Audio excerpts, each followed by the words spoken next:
song the way it was written, and you march along to the beat of the drum. Someday soon, you're gonna wake up singing, battle is over, but the war go on.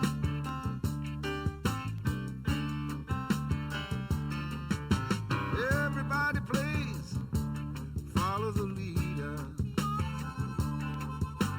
What if the leader has a gun? Remember when you jumped to the 8 o'clock whistle? Battle is over, but the war go on.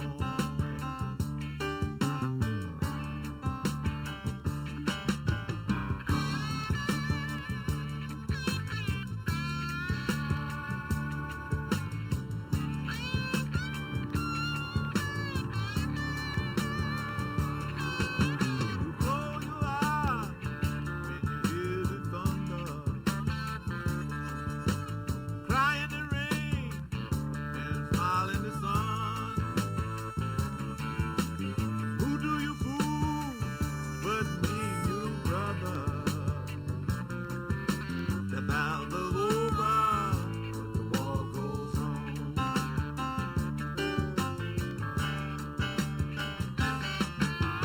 Talk with money, you'd be a millionaire. Thoughts could kill, there'd be no one here. So many thinking evil and talking jive, but it's only true love this whole world can stay alive.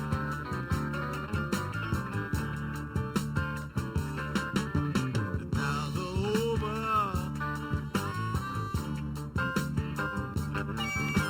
the battle is over you, but the war goes on. The battle is over you.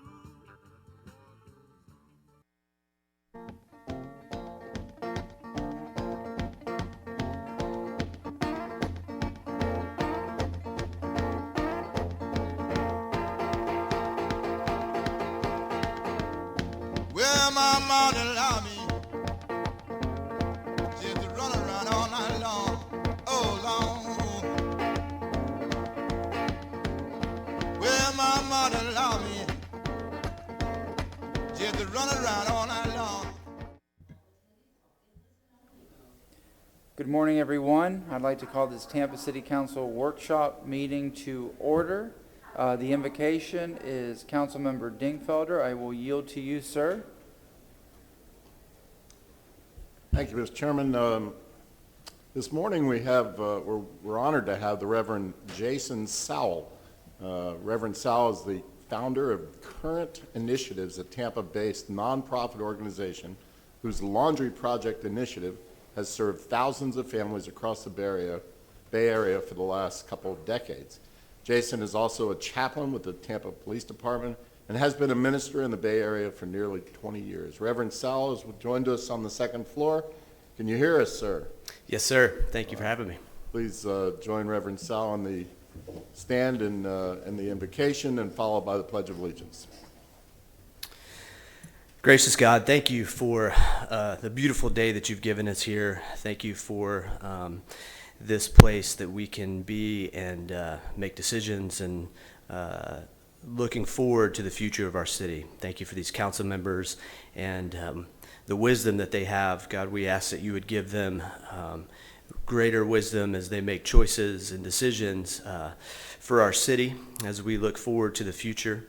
Thank you for these great members that serve our city.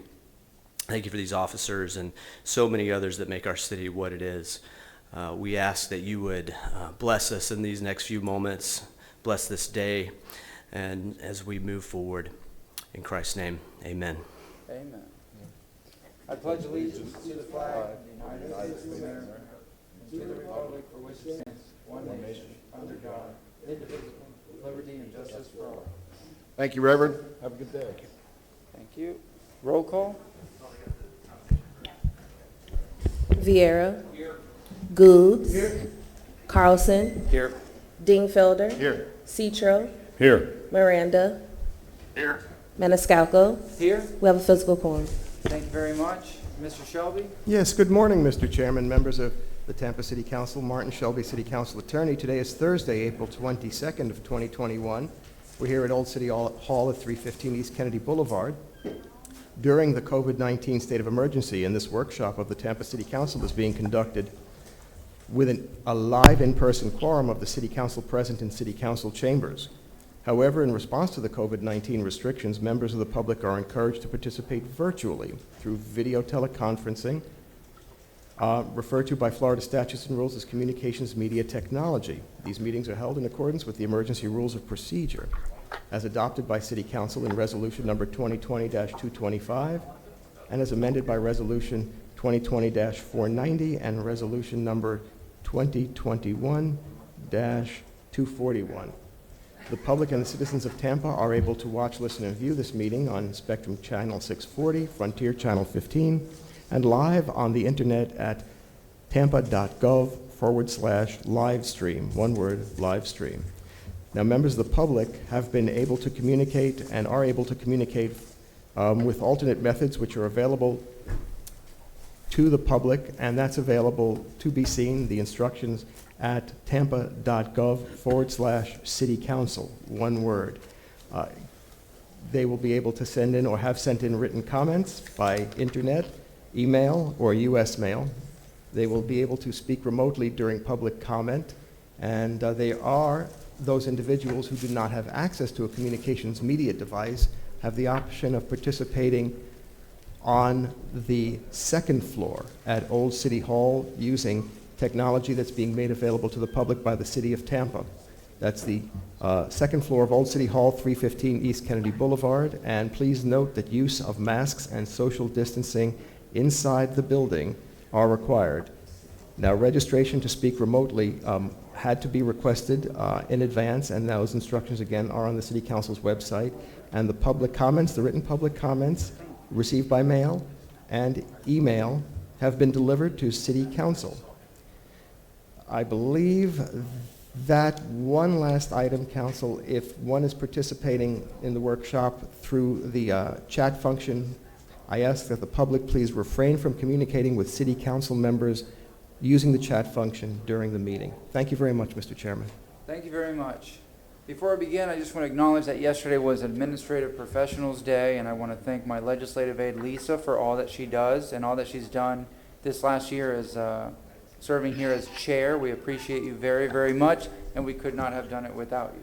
Here, here. And that goes to all the aides. Thank you, Chair.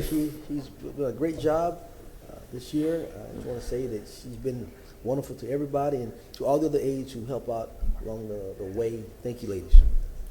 And gentlemen. And gentlemen. And I let's not forgot forget about Tim. Forgot about Tim. You gotta talk about my aide. Vieira, Councilman. Yes, sir. So is this going to be your last morning meeting as chair? This is my last morning meeting as chair, and this evening will be my last meeting as chair, and then in 2 weeks we have elections for a new chair. So I'll get this out of the way instead of giving a speech tonight or next time. Thank you for allowing me this honor to serve as chairman. I know it's been an interesting and trying year, but I appreciate this honor, and whoever is the next chair, I wish you the best of luck. I hope it gets easier from here.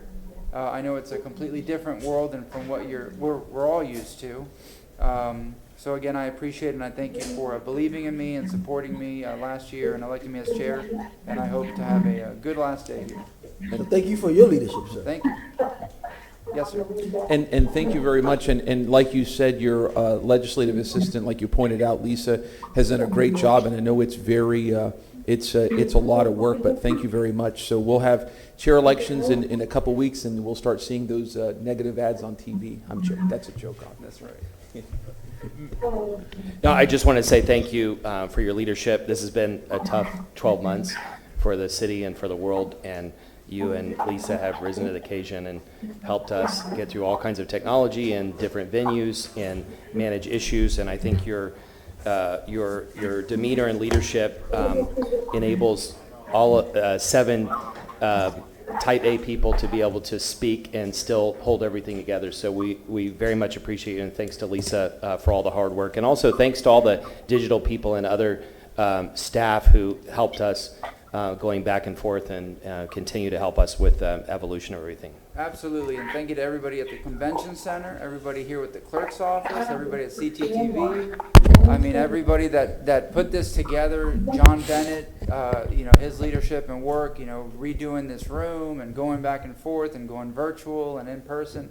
Everybody had a hand in it, so I appreciate it. Councilman Citro? Thank you very much, Mr. Chair. A song has been going on in my head all day. I don't know if anybody remembers The Knack Yes. and My Sharona. Yes, well, I've been singing Damn Corona all day long. Wait for it. Wait for it. There you go. I'm going to say this. When you first started as chair, we had a conversation in the hallway, and I said it's going to be a tough time. And you looked at me and said, we're making history. And that's what we've done this year. We've made history on a lot of fronts. And due to this pandemic, I feel that this council has become stronger, more resilient in our abilities to meet both here, virtually. We have gotten work done, and you have been the lead on all of it, Mr. Chairman. And I want to thank you. I want to thank your legislative aid, and again, everybody within the City of Tampa family, Chief Bennett, all our legal, Martin Shelby, but hats off to you, Mr. Chair. Thank you for a wonderful year. Thank you. I hope you all had a good time, and thank you for tolerating my terrible jokes. And, you know how I am. I'm a nerd at heart. All right. That settles that. Public comment. If we have anybody in person to speak on the second floor. If Are you'd we like doing to- police officer? Well, I see the police standing there. Which would you prefer, Mr. All right, Chair? let's do the police officer of the month, and since they're here, and then we'll go to public comment. All right, So if I have to Council- run downstairs, so put the song in your head again. Damn Corona. It's a good song. It's a good song.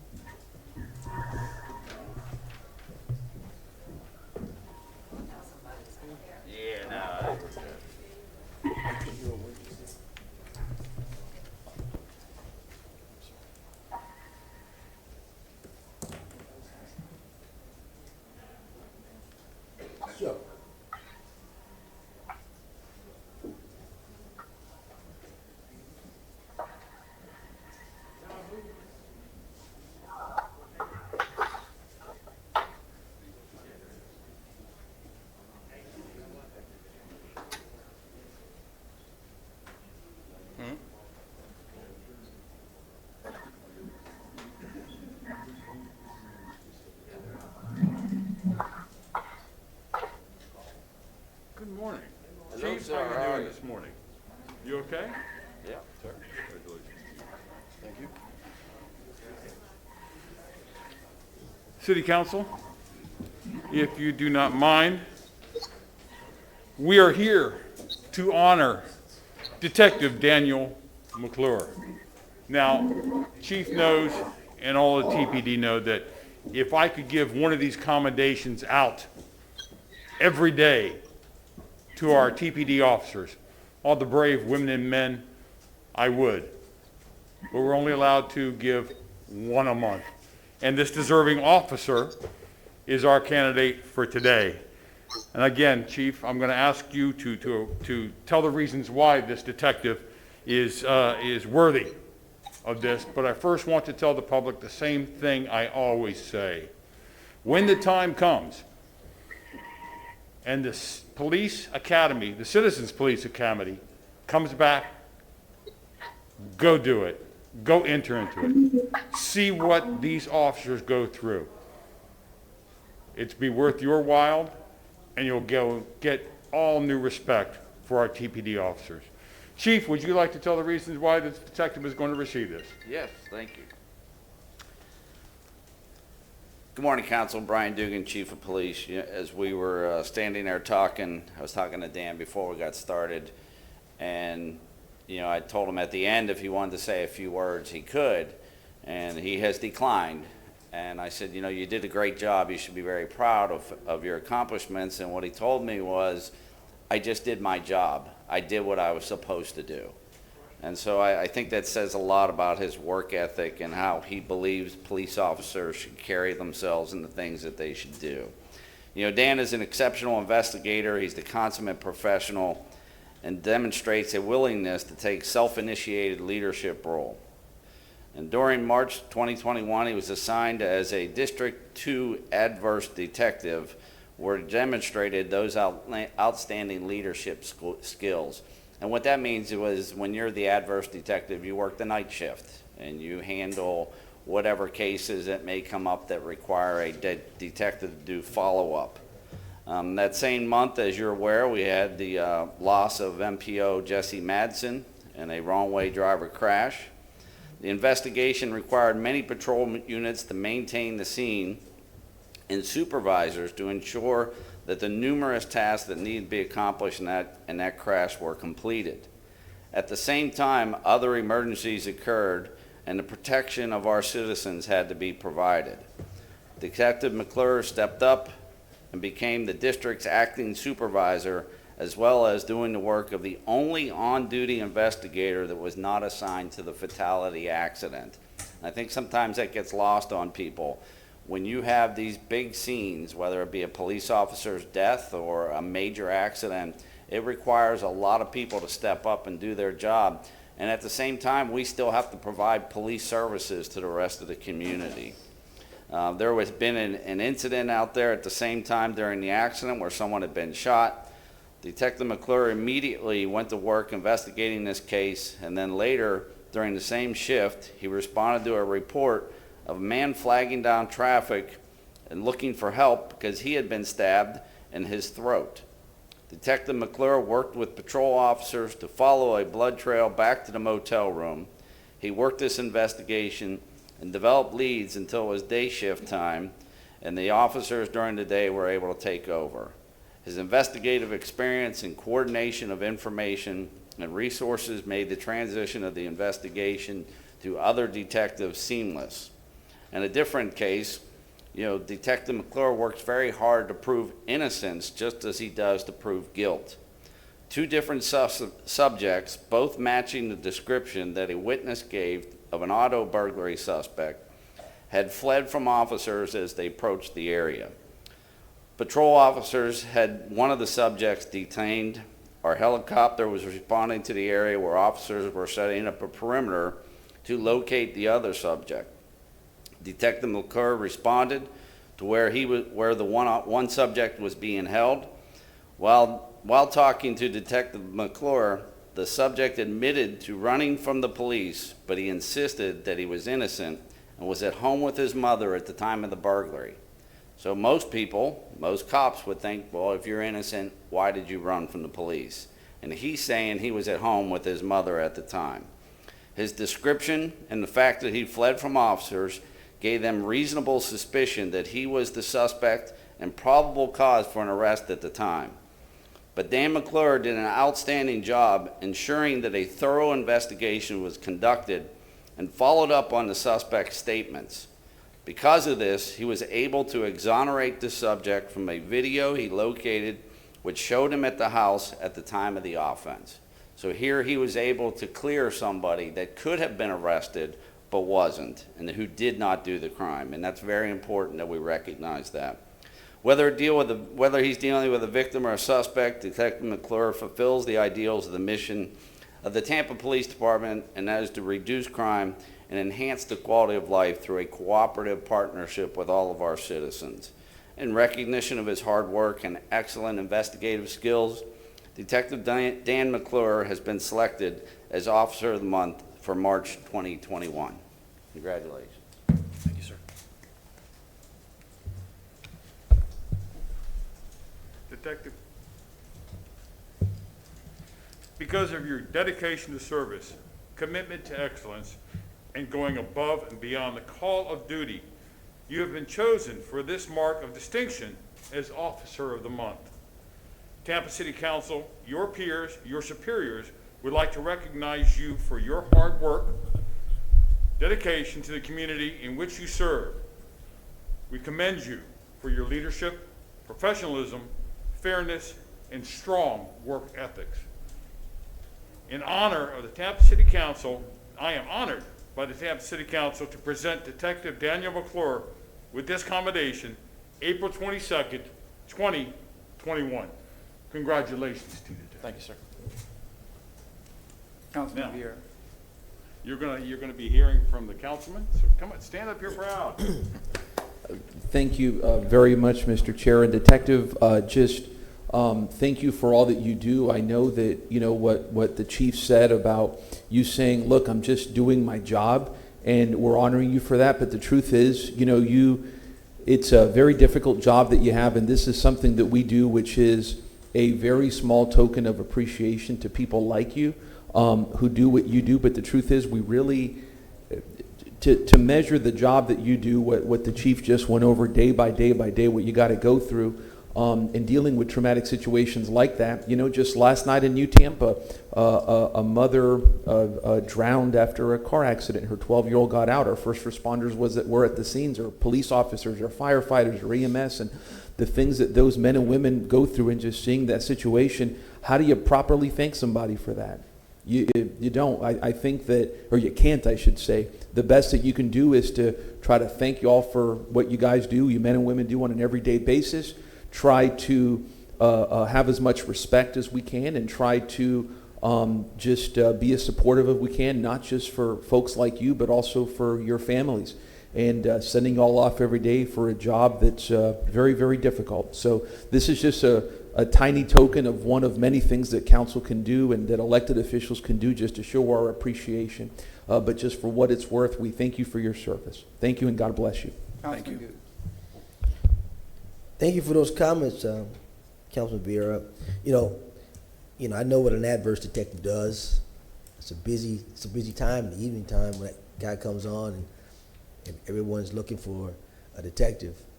And when that adverse detective comes on, he's got a lot of responsibilities, because he may be the only person to handle multiple incidents, like the chief was saying. I mean, he had a night, he had a bunch of things going on. But the one thing that really got to me when the chief read about that he took the extra time to not take an innocent person to jail. It says a lot that you took the extra steps to make sure and not just, you know, say, well, I think I got a person and we'll just let the state attorney find out whatever, but you took the extra steps to do the extra job. And so I have to commend you for that. That's great work ethic. And again, this is a big day. I know you're humble, don't want to say a few words, but again, I've been there where you're at. I know that feeling you have right now, and again, we thank you for what you've done and continue to do for the city of Tampa. So congratulations, sir. Thank you. Thank you very much. Councilman Carlson? Thank you for all you do to keep, and your colleagues for keeping all of us safe, and for facing the situations that you all have to face every day. Most of us couldn't face the stress and the horrors that you all deal with, and so I thank you for doing that. Also, sorry if I missed it, Chief Dugan, but the person who was stabbed in the neck, did he survive or not? Yes, he did. He did? Yes. Okay. Well, thank you. You saved a life there, so thank you. Thank you very much. Anybody else? Congratulations, sir, on this well-received honor. Again, as Councilman Vieira said, this is a small token of our appreciation, so we thank you very, very much. If you'd like to say anything, sir? Thank you very much. All right. Have a Councilman wonderful day. Maniscalco, Mr. Chair, if we can, we're going to present him with a few gifts from our partners in this. Is that all right with you? Go ahead. All right. Good morning, Council. My name is Jimmy Owens. I'm the Vice President of Tampa PBA. First, I would like to thank you for giving us the opportunity to give one of our members a commendation for the great work they did in the previous month, and obviously for the previous year and so forth. Detective McClure, I've known him for quite a while. I knew he had a commitment to excellence about 6 years ago when I was able to work with him in the Detectives Division. He was assigned to our division as an officer, and at that point, his work product and his skills were that of someone who was much senior than what he was at the time. So with that, I'd like to present him this plaque on behalf of the Tampa PBA. Thank you.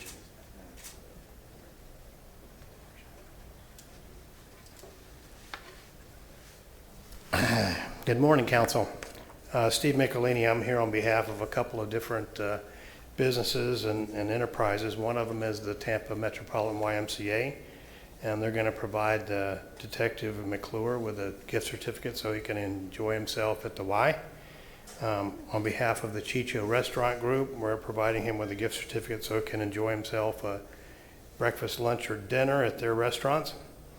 On behalf of Prestige Portraits, we're providing him with a gift certificate so he can go have his family portraits done, or his individual. And on behalf of the Yummy House China Bistro, we're providing him with a gift certificate so he can enjoy himself at lunch or dinner. We want to congratulate him on his service to this community, and we greatly appreciate what he's doing. And we join the many others who stand behind the blue, and we appreciate those that in our community that have had that great service to speak up and acknowledge it. So thank you so much. Thank you very much. Thank you, sir. Mr. Chair, Yep. on behalf of Miss Mary Lou Bailey from Zoo Tampa, she could not be here, but she has left the detective some passes to the to Tampa Zoo Tampa, excuse me, and I hope you accept those. Also, detective, there are other people that are usually here. They could not make it today, but they will make sure that you receive those things. And again, congratulations. You want to talk anymore? No, sir. Thank you very much. You sure? Thank you, Detective. Thank you, Chief. Thank you. And I've been informed that once our positivity rate drops below 5, the talks of the Citizens Police Academy for the Tampa PD will be back. And again, I urge everyone to attend that program just to see what our police officers go through each and every day. Thank you, Mr. Chair. Thank you very much. All right, we'll sanitize the lectern and we'll have public comment for those that are here in person, and then we'll go to the virtual speakers.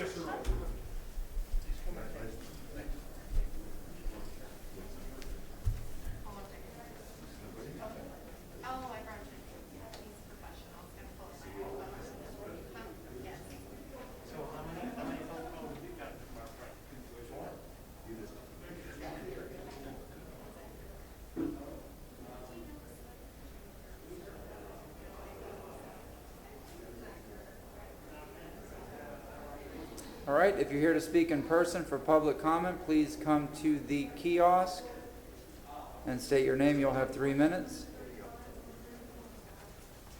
Thank you so much. Please state your name. My name's Linda Quinn. Yes, ma'am, go ahead.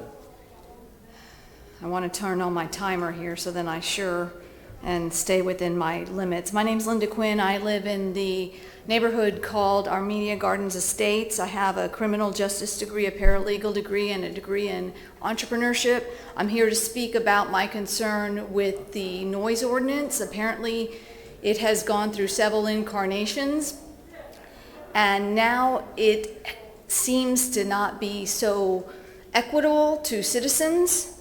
And as you know, the Florida Constitution sets forth language to protect citizens for harmful effects of noise pollution. WHO has done studies to show that noise pollution it decreases productivity, it reduces reading attenuation, it causes sleep disturbances, it increases aggressive behavior in people who are already aggressive, and it also has children, they suffer from learned helplessness. The way the code is written currently, it only has subjective measures. I don't know why the objective measurements have been deleted on or about March 2017, where they recorded decibel levels, and now it's solely subjective. It has to be done with a sworn complaint from a person, and the measurement has to be taken within the home. Many people are very frightened to report noise complaints from businesses and neighbors. They're afraid of ramifications, and that causes a big problem. Some of the things, and I sent over some paperwork where I did my research. Proper machinery needs to be implemented in District 2. My understanding is only District 1 has noise meters. These noise meters need to be able to record DBC, which records low-level frequency, and that is what is most bothersome and problematic for the citizens because it's the bass that you hear through the ground. I would like you to consider having some sort of a task force, specialized, trained, dedicated personnel rather than using TPD for noise complaint calls, because there are a constellation of problems with that. And I'm almost out of time.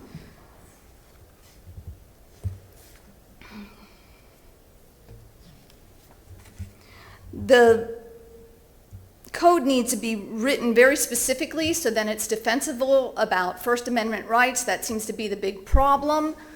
It's not that you can listen to music at any volume is not your First Amendment right. It's the First Amendment right of listening to whatever you'd like. And my time's up. Thank you so much for your time. I really appreciate you letting me to speak. Absolutely. Thank you. Have a good day.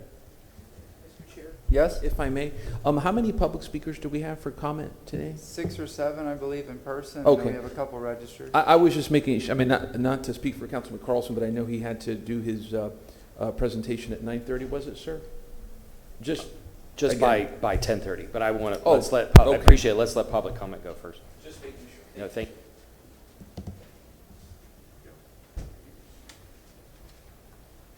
Yes, sir. Go ahead. Please state your name.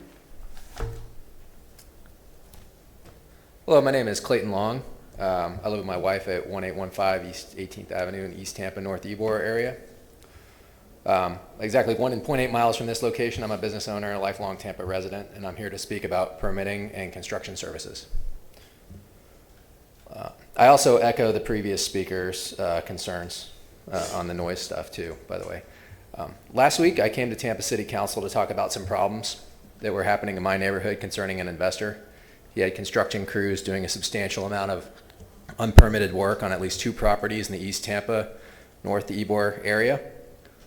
One of those properties, and the focus of my visit last week, is next door to me.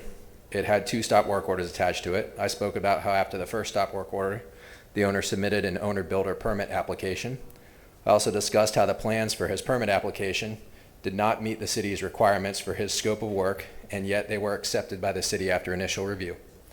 Meanwhile, my neighbor across the street, whose house has been in his family for generations, is struggling to get his plans approved by the city to put a shed on his 10,000 square foot property that is presently being built by a shed building company, complete with detailed, signed, and sealed plans with Florida product approvals. That aside, I am happy to report that J.C. Hutchinson at Tampa Construction Services contacted me this week to say that he agrees that the plans submitted by the owner of 1813 East 18th Avenue did not meet the scope of work identified, nor did they meet the city's building plan requirements. He also said that he will assure me that the plans will be submitted to spec before work begins. This is a small victory for my block, and it's a small victory for East Tampa, which has certainly seen and which continues to see its share of predatory real estate investors. And so on behalf of my neighborhood and myself, I think a thank you is in order, because small victories are still victories. And this victory had some help from Tampa City Council. So thank you, Tampa City Council. I'd also like to specifically recognize Councilman Goods, who visited my neighborhood concerning this matter. Thank you, Councilman Goods, for showing up for East Tampa. We certainly appreciate it. Certainly the work is not done. From where my neighbors and I stand, it is far too easy for predatory real estate investors to prey on struggling neighborhoods, and it is far too difficult for longtime homeowner residents to improve their own properties. If nothing else, I hope my neighborhood's example highlights this present reality. Thank you. Thank you very much, sir.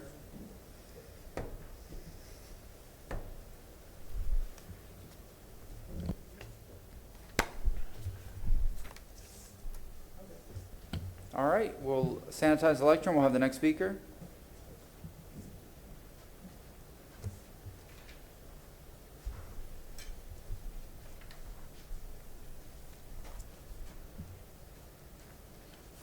Yes, sir, go ahead. Mentes not Tampa, Florida. You know, I'm here week after week, and I'm always here to say the same thing, that we represent 26% of this population, and we don't get 26% of any of the goodness out of this city. And what it is, through distractions and intimidation, black people can't even get to discuss the real situations. Through distractions and intimidation, through bullying, city council has a reputation of bullying African people, thinking that African people are intimidated by the things they do, the way they go about, have a big police presence for people to speak outside, the whole works. And that's a form of intimidation. It's a form of bullying.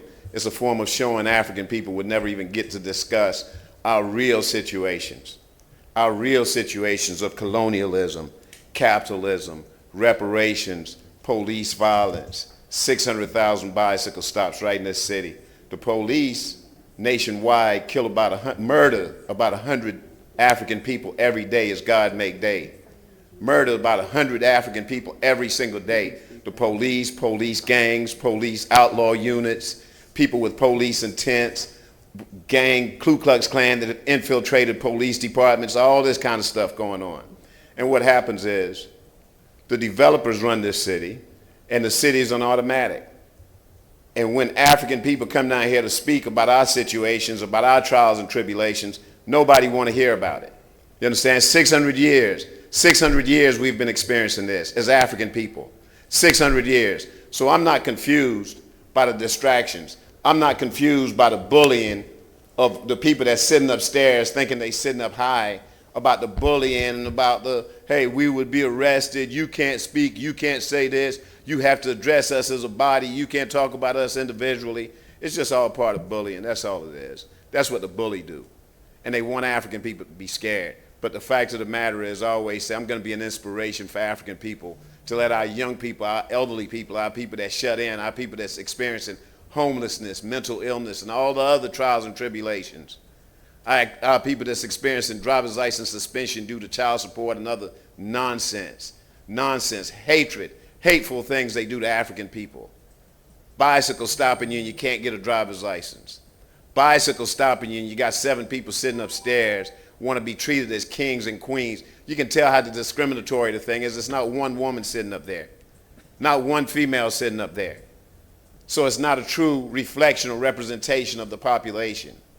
You understand? And nobody represents the interests of African people. Absolutely, positively none. Nobody talks about reparations. Nobody talks about police violence. Nobody talks about 26% of the population that we represent, and what do we get out the deal? Absolutely, positively nothing. And city council upstairs can't do nothing, not gonna do anything. Go down in South Tampa. Go down in my area in South Tampa or in East Tampa and see what they're doing. Go and see in Bayshore Boulevard. Go and see when it rained just a little bit over on Del Mabry and Henderson, how it floods with just 20 minutes of rain. Thank you very much, and see how that's sir. been going on for so many years. Thank you, sir.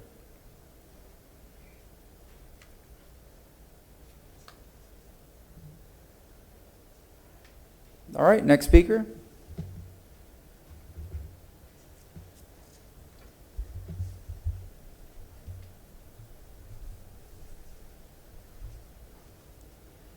Yes, ma'am, go ahead.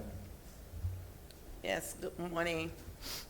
While the nation had a sigh of relief. Your name, please, ma'am. Connie Burton, Yes, I'm ma'am.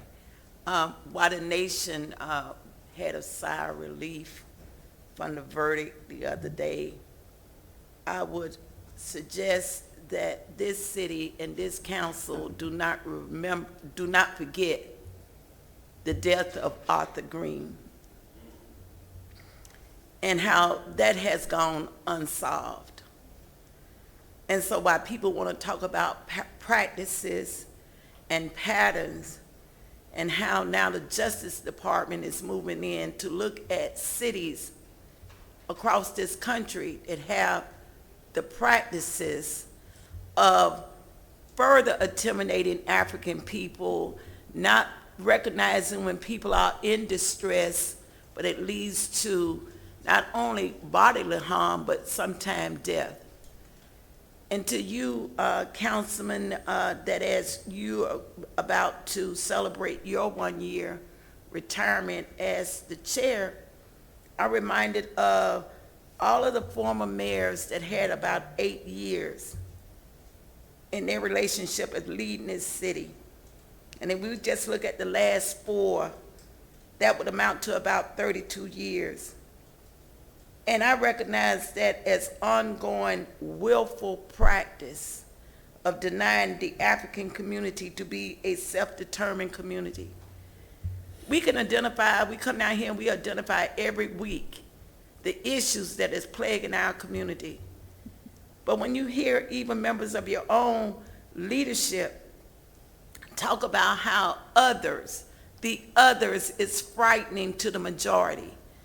The others are identified as poor people. The others are identified as the high unemployed group. The others are identified as those that do not have immaculate homes. The others are identified that have criminal history. There is lacking leadership to deal with systemic problems inside of our community as we continue to play a revolving chair of moving folks, but the issues will not go away. The issues have not gone away in spite of who's the chair, in spite of who's been the mayor. We are still dealing with the same issues, and it is because there's a willful practice to ignore it. Thank you. Thank you very much. All right, next speaker.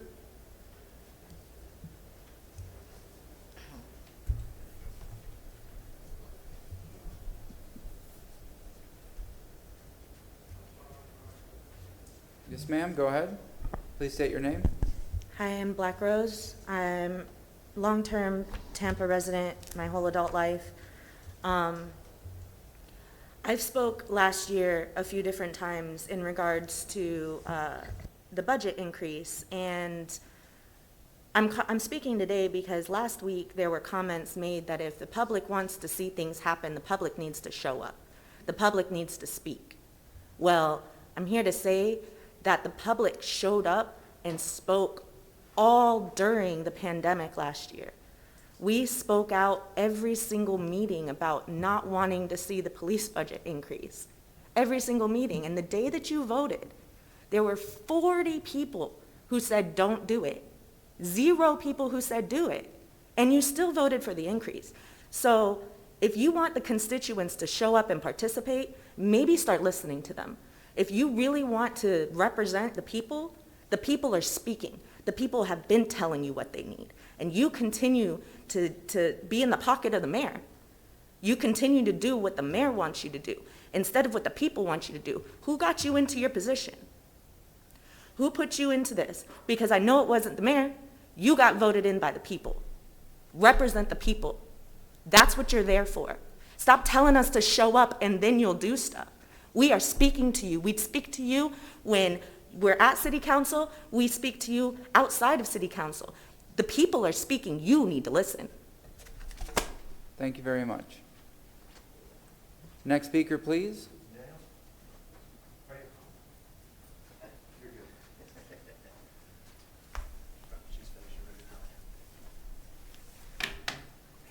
Yes, sir. Go ahead. Yeah, my name is Clay Daniels, and I've been up here so many times. This noise is out of control in the city of Tampa. In South Tampa, they had a problem with the nightclub, that bass bouncing. It should never be. They need to throw those meters in the garbage can, just use common sense, and let it be discretion of the police officers, because the noise is just bad. It's an environmental problem. The cars running down the road, playing music loud, 3 and 4 o'clock in the morning. People can't sleep. I'm 70 years old. I can't get a good night's sleep. It's terrible. I'm not trying to control nobody's life. People should enjoy their life, but not at the expense of other people suffering. This noise is bad. And this is why I'm asking the city to get this grant, to get a police department, to get this grant, to get the police department, have one police officer deal with this problem with the noise. And also we have them to deal with the problem with the dumping in East Tampa. But we have a problem with this noise. This noise is unbearable. It's getting worse. That boom, boom, boom, boom, that thumping, your whole house dropping like you're dropping bombs outdoors. If we can go to the moon, we can do something about this noise. This noise is out of control. We need to get control of it. And this year, I think I struck gold with this noise because they begin to listen. And I think that we're going to get something accomplished, because D3 been doing some things, and I see a little progress, but the noise is still bad. And sometimes I ask other city council members that live in other districts that come over in East Tampa, move around a little bit to see what's going on. This noise is unbearable. It is terrible. And I know there's people in the Soho district is taking a beating from the nightclubs because we taking a beating from the cars. Like I said, the city need to take those meters and throw them in the garbage can. They're no good. Just use common sense. Let it be discretion of the police officer to deal with this noise problem. And not only it's a problem, it's an environmental problem. And the city have waited too long to let this continue to go on day after day and year after year. We need to take care of this problem this year. Thank you. Thank you very much, sir. I believe this gentleman was the last in-person speaker. If that is the case, we have the registered speakers will begin. We have just a few speakers. So, all right, we'll start with the virtual speakers. Thank you. Good morning, Chair. The first speaker I have is Janet Scherberger. If you hear me, you got 3 minutes to speak. Thank you. Can you hear me? Yes, we can. Go ahead. Great, thanks. Good morning, council members. Janet Scherberger, and I'm president of the board of Walk Bike Tampa. Thank you so very much for scheduling the workshop today on the sidewalk code. Walk Bike Tampa appreciates it, and the people of Tampa appreciate it. Tampa has a sidewalk problem. The city staff estimates that there are 1,300 miles of sidewalk gaps in the city. Many of those gaps are near schools, parks, and bus stops, and those gaps are in every neighborhood. You have received support letters for improving the sidewalk code from neighborhoods from south of Gandy to New Tampa and everywhere in between. In a recent community health survey, 55% of residents in East Tampa and 67% in Sulphur Springs said they don't have safe sidewalks. Filling in those gaps, sidewalk gaps, and maintaining existing sidewalks will take a variety of strategies. All for Transportation would have allocated millions for sidewalk improvements, but sadly that money is not available to us. Hopefully in a few years it will be back. We know the city budget is tight with general revenues paying for such important services as police and fire rescue and community centers. The city currently budgets enough to install about 1 mile of new sidewalk each year and attempt to maintain the ones we have. It would be ideal to increase that investment and put some dollars behind the city's Vision Zero goals. The sidewalk code you were discussing today is just one more tool in the toolbox. When it was passed more than 15 years ago, it was intended to fill in gaps parcel by requiring sidewalks with new construction or payment to a sidewalk fund in cases where a sidewalk can't be built. But waivers added in later years now mean that too often no sidewalks are installed and no payment is made into the fund. Most curious is the waiver for building a sidewalk and a waiver for paying into the fund if there are no sidewalks nearby. This eviscerates the very goal of the ordinance's original intent and means that once there's no sidewalk in a neighborhood, there may never be one. Tampa's experiencing a building boom. Let's make sure the new construction includes sidewalks throughout the city, and if it can't, let's make sure payments are made to the sidewalk fund. Thanks again for your consideration of this issue. Thank you very much. Next speaker. Yes, next speaker is Allison Day. Ms. Day, if you can hear me, please unmute yourself. You have 3 minutes to speak. Hi, good morning. My name is Allison, and I live in South Tampa, and I'm here to talk about the sidewalk code too, the sidewalk issue. I've been trying to get the city to improve conditions on South Carolina, a main access road for pedestrians and bicyclists to get to Bay Shore. This is also the street used by my 93-year-old mother, who, despite her fall walking on that street in October, so that she now has to use a walker and be with an escort. I have been able to become a little bit more aware of the vulnerability of people with disabilities from walking with her. Last weekend, I was involved in a Walk Bike Tampa street audit of South Carolina, which allowed residents in that area to record the dangers on that street. And while we live in a car culture, and while vehicles have more safety features, cars kill more than 40,000 Americans annually, and we have come to accept that. We will never get rid of all the deaths and accidents caused by vehicles. but they can be greatly reduced by having safe sidewalks and proper bike lanes. And I hope that this can be done with improvement of the sidewalk code in our city. Thank you very much for your time. Thank you very much. Next speaker. Next speaker we have is Jean Strohmeyer. If you can hear me, please unmute yourself. You have 3 minutes to speak. I think I'm unmuted. Am I? Can you hear me? Hello? If we could turn the volume up, we can barely hear you. Oh. How's that? I can't believe anybody can't hear me. We can hear you a little bit better, but it's still pretty low. Well, I have nothing else to, I don't know what else to do here. No, we can hear you. We'll just, go ahead. Thank you. My name is Jean Strohmeyer. I am a resident of Tampa for 51 years. I'm just going to just go over a few of the items here. We have the noise sound ordinance thing, the sound. I agree, those big thumping noises are obnoxious, and when back in the day, we weren't allowed to have loud noise like that. And, you know, I've had people sitting right next to me and you can't hear the music in your own space. So, item number 4, building on the coastal high hazard. I am excited to see the presentation. I, for the most part, of course, believe that building on a coastal high hazard is bad, especially in light of the hurricanes that we have and the potential for, they're saying, the sea level rise and the potential for the, what do you call it? You know, after a hurricane when the water rises. I support the sidewalk initiative here, and that's a good thing. And number 6 is Mr. Carlson's Tampa scorecard. I'm excited to watch that presentation. It sounds like a great idea, but let's watch this presentation and we'll go from there. Thanks, y'all. Have a great day. Thank you very much. Next speaker. Next speaker is Christine Acosta. If you can hear me, please unmute yourself. You have 3 minutes to speak. Good morning, Tampa City Council and Chairman Maniscalco. Can I just get a thumbs up that you can hear me? Thank you. I'm Christina Costa, a Walk Bike Tampa founding member and Tampa resident. I'm also on the board of the regional coalition Bike Walk Tampa Bay, which was formerly chaired by our very own Mayor Jane Castor. I'm talking about the sidewalk code subject that you will have on your agenda today. I have the privilege of living in one of the most walkable neighborhoods in our city. And I use the word privilege very deliberately because we all know that safe walking investments have not been equitable in our past.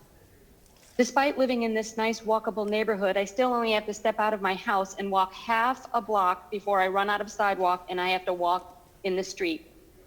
Last year, I had some foot surgery and my mode of transportation was a knee scooter, which I also had to ride in the street. It was a very good reminder to me of why I took up sidewalk advocacy years ago. It was because I cared for my father at the end of his life when he was in a wheelchair. This administration is doing a great job pursuing new, iconic, and what I would call walking superstructures, like the West River Walk. The value of these facilities is unquestionable and has been proven through the existing Riverwalk and resulting economic development. What we lack now as a community and are seeking your support for today is the more granular and incremental improvements that happen one lot at a time, one block at a time. Like all cities in the American Sun Belt, Tampa has been designed around cars at the expense of safety and comfort for people walking. We simply cannot not ask every possible contributor to help us with these solutions. Every individual home builder and every large-scale developer has got to help us. Rest assured they will be richly rewarded for any small additional cost they bear because walkable communities have a higher value in the marketplace. Just a word on Vision Zero. The original Vision Zero construct in Europe called for separate and protected space between moving vehicles and people whenever motor vehicle speeds exceed 19 miles an hour or 30 kilometers. Vision Zero was described to me this way. It is the management of kinetic energy, because 90% of the time, the human body can sustain the force of a vehicle that is traveling at that 19 miles an hour. When you find yourself in a hole, the first thing you have to do is stop digging. Today, we hope you choose to boldly show the desire to stop allowing these sidewalk variances that we've requested. Thank you very much. Thank you very much. All right, next speaker. Next speaker and last, Emily Hinsdale. If you could hear me, please unmute yourself. You have 3 minutes to speak. Hi, can you hear me? Yes, we can. Go ahead. Thank you. My name is Emily Hinsdale. I am a Tampa resident and a Walk Bike Tampa board member. I'm speaking today for some of Tampa's most vulnerable and unrepresented residents, our children. Every day, thousands of Tampa children walk or bike to school in the street, dodging cars, dashing through traffic. Very, very few children in the city of Tampa have the opportunity to use a sidewalk to get to school, because Tampa has over 1,300 miles of sidewalk gaps. For reference, Tampa is the 8th most dangerous city in the country for pedestrians. Car crashes are the #1 cause of death for children. We are placing our children in an untenable situation, literally putting their lives in danger just to get to school. Tampa City Councilman, please change the City of Tampa ordinance governing new sidewalk construction, sections 22-103 and 22-104, to help build a more walkable community for our children. Our sidewalk code was created with the intention of increasing our sidewalk network through development.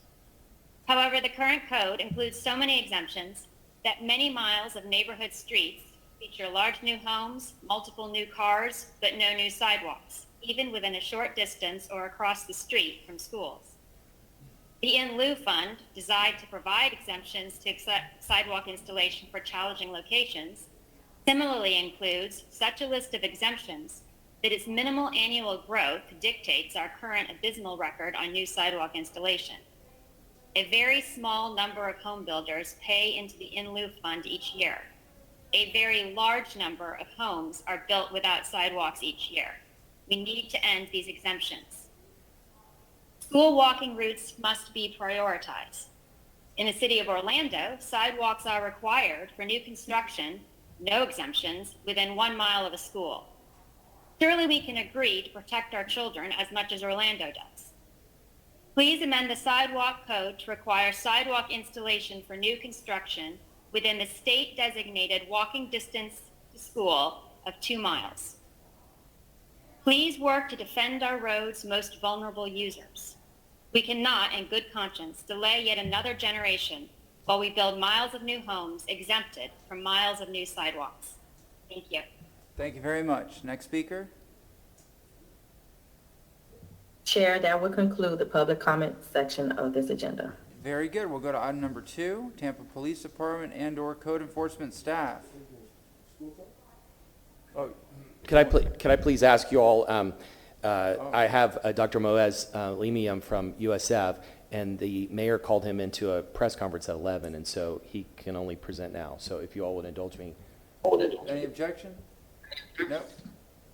All right, what we'll do is, do you want to go downstairs? No, I'm going to do it right there. You're going to do it here?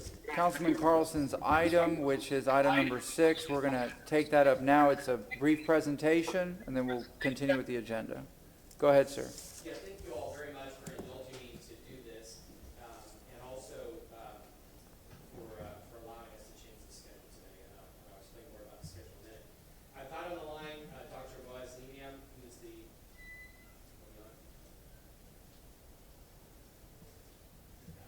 Are we on Go now? ahead. Okay.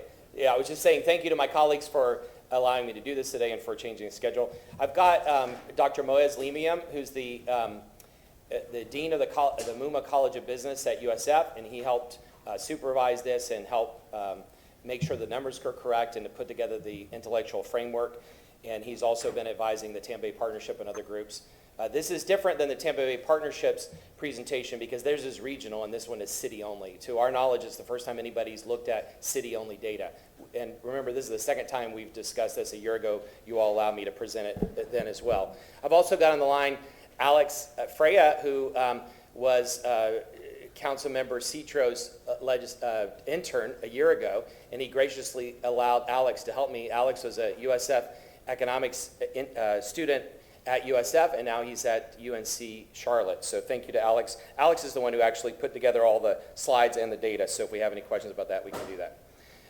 As we said before, what gets measured gets done. If you look at the capital markets with companies, because companies have to meet certain SEC guidelines on data, there's a free flow of information for the most part, and companies know what to look for and how to measure. With cities, it's not as clear, and cities often measure their internal results, like what is the speed of the fire trucks in response, what's the speed of the police cars, what is the response time on garbage collection, and all those internal metrics are important. Those are outputs. This is outcome. What are the big success stories of cities? So we looked at, part of our process was that we looked at the best cities in the world, and we thought about how are they measured, and I'll get back to that in a second. But the first thing is that when we look at numbers that Tampa has used before, there are a lot of what we call vanity rankings. And these are rankings by magazines nationally that will rank something, and they do it for the purpose of getting publicity. But if you look at the data underlying them, and my legislative aides have called them, all that data is regional, none of it is local. So if it says Tampa is number one among the millennials or Tampa is number one, it's talking about regional data, not just Tampa. So we researched how the best cities in the world measure themselves and looked at the data sets that the best economists in the world use to measure cities, and we created a short list. Chief Bennett says for measurement, the city has hundreds of data points that he's measuring. But just for this, we need to create a simple scorecard so that we can look at what are the key measures that people use. We consulted not only USF, but also UF and economists from the Florida Chamber Foundation and also Florida Tax Watch. These are the simple criteria that we came up with that are the main criteria other cities use to measure their economic performance. And again, this is not looking at the overall performance of the city, it's just looking at economic performance. You all know that each of us has our own interests and expertise. My interest is economic development, and so I think it's important to make sure that we have the right data. So I'll jump into the data.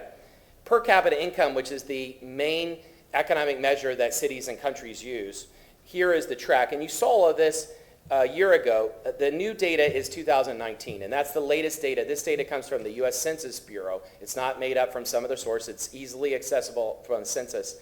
But what we did, again, is we looked at the city limits of Tampa only, not the region. And what it shows is a couple things. Number one is per capita income. Tampa was tracking pretty high for most of the last decade. And we go back to a decade because that's typically how economists measure, but also that the Great Recession ended in 2009, and so it looks at the picture after that. But the kind of shocking thing, the different thing that happened is Tampa's trajectory is kind of flat as compared to the other cities. And what's happened is if you look in the last 2 or 3 years before this, St. Petersburg's trajectory was really high. And a lot of people in Tampa think that St. Petersburg's economy must be secondary to Tampa. What this shows is that St. Petersburg's per capita income surpassed Tampa's for the first time that anybody remembers. One of the reasons why Tampa's number is high and artificially high is that we have a higher percentage of people earning more than $200,000 a year. And so if you look at this number, we have the highest number among our peer sets. We looked at Jacksonville, Miami, Orlando, St. Petersburg, Fort Lauderdale as some of the largest cities in Florida. And you can look at all of them, all the cities in the country if you want. There are some smaller cities that have bigger or smaller numbers, but we just looked at kind of our peer set. But what it shows is that because we have such a high number of high earners, it changes our numbers. If we took those out or if we made it more equal with the other cities, our per capita income will be much lower than it is right now. Median household income, this is where you look at the whole gap and you pick the number in the middle. And it's also looking at households, not just at individuals. But what this shows is that among our peer set in Florida, we're fourth. So we're not down where Miami is, but we're also not the star either. Look at per capita income compared to benchmark cities. And you could compare us to a lot of cities, but around chamber and economic development groups, they kind of arbitrarily talk about Charlotte, Austin, Atlanta. Tampa Bay Partnership goes into much greater detail looking at other regions. But we looked at other kind of benchmark cities that people often compare Tampa to. And what you see here is on per capita income, and again, the main measure of economic performance, Tampa's not only a distant fourth, We didn't catch up with them, but our trajectory is not the same. Our trajectory is kind of the same as Charlotte, but you see Atlanta and Austin, their trajectory is much, much higher. So that means that we need to do something to make sure that our trajectory is higher, because first of all, we're never going to catch up with our benchmark cities, and we may not even catch up with our peer cities. Median household income compared to benchmark cities, not surprisingly from the last graph, where we come in fourth. Income disparity, which is a really important thing that people asked about last time. If you look, just an example, St. Petersburg's income disparity, this is between male and female. In St. Petersburg, it's 5,000. And when I mention that at speeches, people gasp. But Tampa's is 9,000. We're much, much worse. And we need to think about that as in terms of policy solutions and economic development solutions to try to change that gap. Another one that folks asked about last time was African American versus Caucasian. And you see in St. Petersburg, it's the difference in pay, annual difference in pay is $17,000 a year. But in Tampa, it's 21. And it shows that even in our other peer cities, that the disparity, for the most part, is not as great as it is in Tampa. And we feel that, we hear it in public comment, but quantitatively looking at census data, it shows there. Then you look at the middle class, and the kind of shocking thing here is that for most of, remember the Great Recession ended in 2009, for most of the last decade, the middle class in Tampa shrank. And then it popped up in 2018, 2019, but still the middle class is not high compared to other cities. And so if we know economically that if we want to improve our numbers, we have to increase the middle class and we have to bring people into the middle class. Also, sadly, we want to be on the other side of this graph. Unfortunately, we have the second highest poverty rate among our peer cities in Florida. Lucky for us, Miami is really bad, but compared to all of our peer cities, look, St. Petersburg, again, this is 2019 numbers, St. Petersburg is about 15% and we're almost 19%. Percentage of population living, this is against our benchmark cities, and it shows Atlanta is worse than we are, but compared to Austin and Charlotte, which are cities we aspire to be very often, ours is much worse. Florida unemployment rates, and again, this is 2019 data, but ours was second worst. Think about, we took office in May 2019, so there was already inertia and trajectory for 2019. 2020 is going to be a horrible year because of COVID, so those numbers will be off. But think the reason why we need to look at these numbers is because 2021 and 2022 are on us. We need to make sure we have the right tools in place and the right processes to make sure that we change the trajectory of these numbers. Home ownership rate, which is a sign of a lot of things in the health of a community. Look, the state average is about 65%, I think. Singapore, I put in there because I used to live in Singapore. We can't copy their model, but they're 92%. But ours is tracking toward the bottom in home ownership rate, and we know that we need to increase that. As an example, St. Petersburg's is about 58%, and ours is 48%. African American home ownership rate is even lower at around 31%. That was a question that folks asked last year. Violent crime rate, we have one of the lowest violent crime rates in the state. And what I say is that the same policy-oriented people that led making our violent crime rate low, that's Mayor Castor and John Bennett, they're the same people looking at helping to solve these other issues. And so the good news for everybody watching is that we have a team of policy people who are trying to solve these issues. Tampa does very well in terms of percentage of people with a bachelor's degree among our peer cities. We don't do quite as well compared to our benchmark cities. Something, again, we can work on partnering with USF and others. Dr. Lemiam lets me use this quote of him. The companies and people we want to attract go beyond the rankings and the rhetoric. They look at the facts, and they know the facts better than we do. The bottom line is that the poverty issues and these other issues are not just a social issue, they're an economic development issue. Because you think about Sykes Enterprises, for example, John Sykes didn't go through the regular economic development channels. He came to Tampa, walked around, and decided he liked the city, and moved what's now a multi-billion-dollar company here. And there are many companies like that. But no matter how much marketing we do about the vanity rankings and the positive rankings, we've got to face these numbers and we've got to address them, because if not, these numbers are easily Googled. The people that want to move here are going to, or our kids who want to try to stay here, they're going to Google the numbers and see that our numbers are not where they should be. So we need to make sure that if the system is broken, if economic development did not work in the last 10 years, if these policies did not work, we're in almost all of our numbers in the wrong trajectory, that means that we need to refocus them, we need to reinvent them, we need to break the old processes and create new ones, and we need to focus on reducing poverty and increasing the middle class.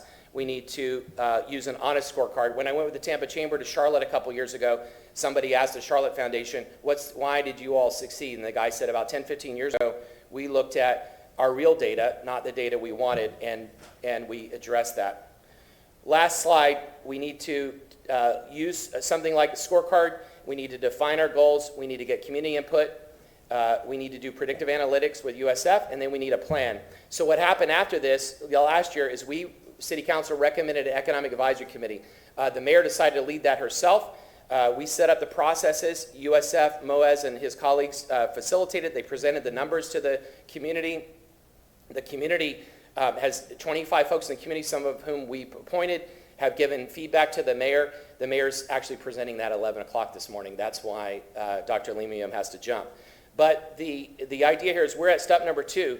So the community has now given feedback on the types of measures we should use, and the community's given some input into what kinds of solutions we should have. But now we have to go to the next level and really look at this from a policy point of view. So I'll shut up at this point. Thank you. All right, are the other speakers on the line going to speak, or they're just standing by? No, they're just standing by in case you all have questions. Do you have any questions or comments from council members? Councilman Vieira, yes, sir. Thank you, Councilman Carlson, for putting this together and for all of your help, including Dr. Moez, who's a wonderful constituent and a fine gentleman. And just a couple of things to add on there, if I may, that, take a look at our mass transit situation. One of the greatest barriers to breaking poverty and having upward mobility is having a robust mass transit system, and we missed a boat on that apparently in 2018, and God willing we can do it again in 2022. And then another big thing is our public school system, which right now there's a lot in the news about it, and having a public school system that is not only well funded but that has a level of confidence and stability, I think, is so important for a community. And then things that council can do, and I want to point us to, initiatives like our the apprenticeship initiative, which I think is something so important that creates upward mobility for folks to go to that solid middle class, for folks who historically have come from vulnerable populations, and doing things like that help people out. But just thank you, Councilman Carlson, for this, and we appreciate it. Thank you. Councilman Goods. Councilman Carlson, thank you for your work. Thank you to your two gentlemen that helped mastermind some of this plan to give to the administration. When I look at the plan, I look at what is still the solution. We talk and talk and talk, but what is the real solution?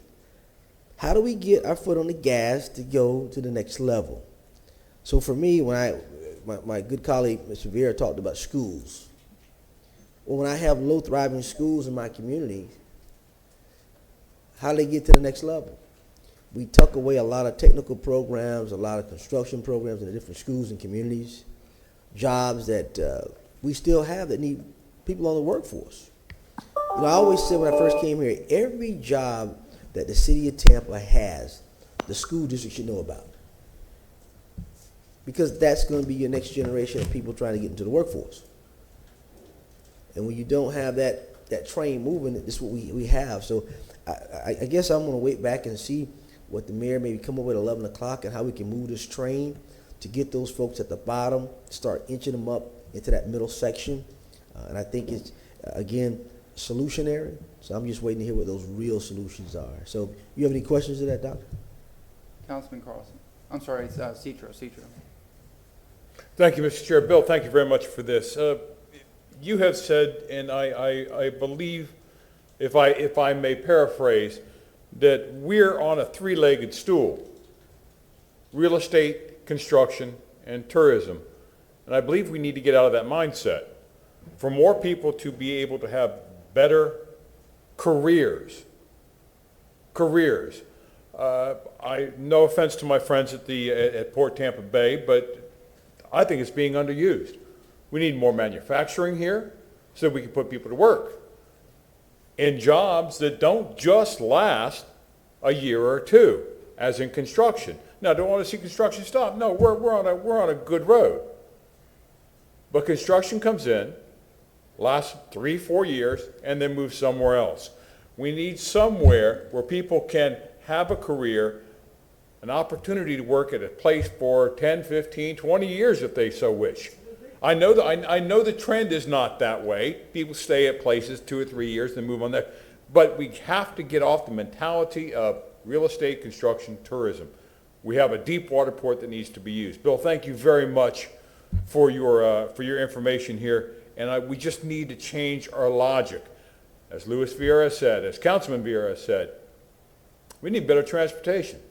That's one major thing that all these corporations look at when they're looking to move their headquarters. So again, Councilman Carlson, thank you very much. Thank you, Mr. Chair. Yes, sir. And I think our biggest success in the last decade or a little bit more is when I graduated USF in 2007, all my friends left that had come down here to go to school because they said the same thing. Tampa does not have what I need. Flip that to 2021, and even a couple years ago, we are a victim of our own success. Everybody wants to come to Tampa, or not everybody, but a lot of people want to come to Tampa. The problem is, it's really not affordable. We don't have a strong middle class. We don't have affordable housing. We see the real estate prices. Home ownership is sometimes unattainable. Rents have gone up tremendously. I've seen rents doubled since 2010 to now, but I don't see salaries increasing. I don't see people making more money. The cost of living climbs, but earnings aren't climbing to match those. We have a long way to go. You brought up a lot of good points, the reduction in violent crimes, and I thank Mayor Castor, and you mentioned Chief Bennett and everybody that makes that happen in the police department. However, when it comes to cost of living and transportation, the lack thereof, we are significantly behind. I thank everybody who worked on this to put this together. There are people here on the screen, you yourself, Jason Marlowe, who worked in your office before, all his work in this. They all deserve credit because we've never had what you call the Tampa scorecard. We've never had this kind of analysis, and I'm glad you put the real, raw data out there so we can find real solutions. It's not all rose-colored glasses. Hey, we have a lot of construction going downtown. We have the Riverwalk is doing great, and Armature Works and all these things. Parts of the city are struggling. East Tampa is what I call the land that time forgot. And I'll say it over and over because it's frozen in time. Where's the middle class there? Where's the hand up, not the hand out? We need to look at the city as a whole. You've made a lot of valid points, and I'm glad that you brought this up because this will be the catalyst to inspire and move forward with real goals. And I give you a lot of credit for this. I think this is a very necessary and very important thing that you've put forward. Anybody else? Dingfelder? Thank you. Thank you, Mr. Chairman. Mr. Carlson, great job putting these together. And I agree with you completely. You have to have a benchmark. You have to have appropriate statistics to see where you are before you can figure out where you're going to go. I am curious, the two gentlemen that you have on the screen, and I guess they helped you put these together. I would love, if they're willing, I'd love to hear what their takeaway is from this and any thoughts or suggestions that either of you have. Mr. Chairman, if you would, if you'd like to call on them, I'd love to hear from them. Sure. If either of the two gentlemen would like to speak. Sure, I'll be happy to. Can you hear me? Yes. Yes. Yes, thank you. So again, Mo Aslimaim, I'm the Dean of the USF MUMA College of Business, and really grateful for this opportunity to talk this morning. First of all, let me really compliment Councilman Carlson for this work. I cannot tell you how important this work is in first understanding where we are, but also planning for the future. When companies like Amazon and others look for places either to relocate or to expand, they do not look for the vanity ranking. They look for this data, and that's how they make their decisions. So it is up to us to absolutely understand the data, but this is a great first step. I think Councilman Vera hit the nail on the head. and said, we need to move the needle. We need to understand how to move the needle on these indicators. So we do not come back next year and say, thanks God for Miami again, because that's a city where we're slightly doing better. So for example, one way of reducing poverty is transportation. People in Tampa, they cannot afford a car to go to work, and that is causing the problem. Reducing that gap between minority, African American and white is really important. It makes perfect, not just the right thing to do, but it makes perfect economic and business sense. When we reduce the gap, when we have a city where no one is left behind, minority, African American and others will buy houses, will go to grocery stores, department store, and they will consume, and that is really good for the economy in our city. I am very deeply concerned to see the shrinking of our middle class. Let me tell you, a healthy middle class is the foundation of a city that is healthy economically speaking. We need to work and understand, and this, as Councilman Carlson said it so nicely, we need to rethink our economic development. The jobs that we are attracting to our city are low-paying jobs. We need to look to attract companies who are actually employing people with higher wages so that we reduce that middle class. But this, I cannot tell you how happy, excited to see the amazing work of Councilman Carlson. This is the foundation, but it will be a big mistake to stop here. Now we have to find ways to move the needle on these indicators. Thank you. Thank you very much. Councilman Miranda, I see your hand, sir. Thank you very much, Mr. Chairman. I've been very impressed by the report. Thanks to Councilman Carlson and the Dean of South Florida School and others that have participated, including Alexander Phillip, so forth and so on. I like to think out of the box like most of us do. And if we think we have it bad now in transportation, let me just throw a little monkey wrench in it to think out of the box. What's going to happen in 5 years to 10 years when 30 or 40% of the automobiles are electric? Where are you going to get the tax money for gasoline tax money? They're not going to buy gasoline. They're buying electric power. So I like to think of how we're going to solve that problem on transportation, which is not going to get any better. If I'm right on the estimation of automobiles being built in the electric factor, in fact, maybe later on to be hydrogen. So what I'm looking at is how do you supply the income needed not only for this city, but for this country in gasoline-powered engines when you're paying a certain amount of tax for traveling every time you buy a gallon of gas. How are you going to solve that problem? I like to solve the problems in the future, and I appreciate everything you've done. I know, and let me just say this, the violent crime per 100,000, 2019, it wasn't just 2019. It was a combination of many, many mayors, starting back to Bill Poe in the 70s. They're the present mayor now that has brought this down. Many, many police chiefs and many, many mayors and council members and the population that helped sustain the crime rate to go down. Certainly, I'd like to know exactly, and I'm going to ask later on, possibly ask this administration, what businesses have moved, relocated here in Tampa in the last 10 years. We have to have all the facts and numbers. And I'm not challenging your numbers. I agree with your numbers. But what caused the numbers? Who moved into Tampa and why? And there's 1,000 people a day or so moving into the state of Florida. From what I understand, the preponderance of them come from New York and the New England states. And I would imagine that's because of the cold weather and high taxes. But I like the problem is a lot more complex that's been stated, because the problem's got to look not only where we're at today, where were we at yesterday, but more importantly, where we're going in the future.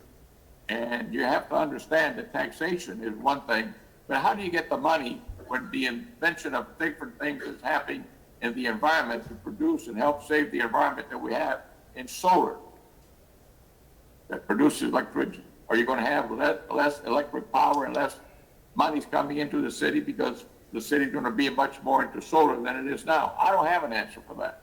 And I count on you, ladies and gentlemen, that have the ability to do those factoring in to do that for us, or help us. So those are the questions that I'm posing, and I hope that you don't break up just because of one report. I need a report for the future, what's happening tomorrow, and how we're gonna attain this. I need a road work and a map to get there. Thank you very much. Thank you very much. Anybody else? Do you want Alex to say something? Yes, sir. If Go I ahead. could also talk a little. Yes. Can you guys hear me? Yes, we can. Go ahead. Awesome. So yeah, I'm Alex. I used to be an intern actually for Joseph Citro. Good morning. Well, I helped I helped create this presentation. Also, update the numbers, make it a little look a little better. Also, I'm an economics graduate student, so this is totally up my alley. And these numbers are just the beginning because they're just averages. They're basically the raw data.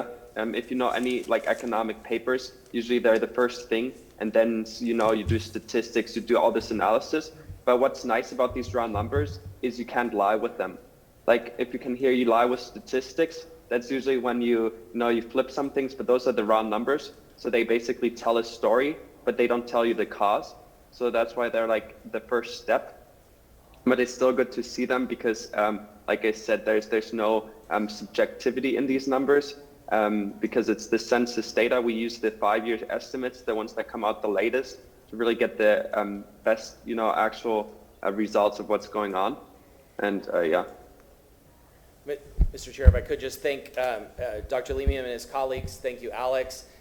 Thank you, Councilmember Citro, for allowing me to work with Alex last year. He's great. We have a difference of opinion on that, but you're welcome. But the mayor will be making her announcement in about an hour or a half hour, and Dr. Lemium will be there.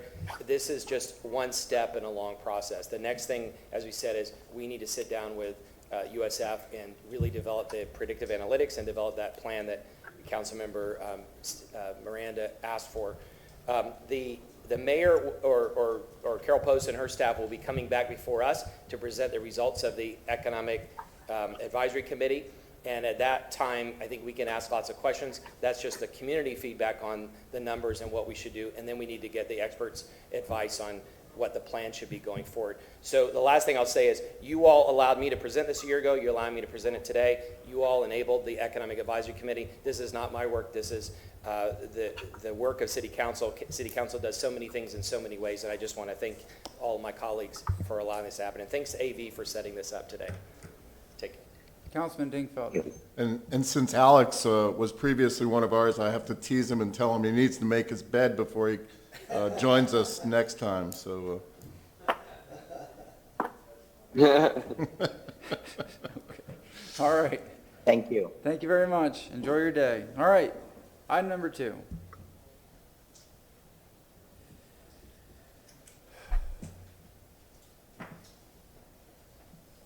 It'll be TPD or code enforcement for item number 2 with a report. There we are. Good morning. Can you hear me? Yes, we can. Go ahead. Good morning, Chair and City Council. My name is Simone Savino on behalf of the Legal Department. I'm here this morning with you to discuss a report on noise citations issued in the last 3 years alongside Captain Brett Owens of the Tampa Police Department. This motion originated on October 22nd by Councilman Dingfelder, and I'd like to see if we can have it up on the screen. All right. We can, we can see it. Go ahead. Okay, wonderful. This slide, as well as the next 2 slides, go through the motions of how we got here today. If you want to go forward to slide 4.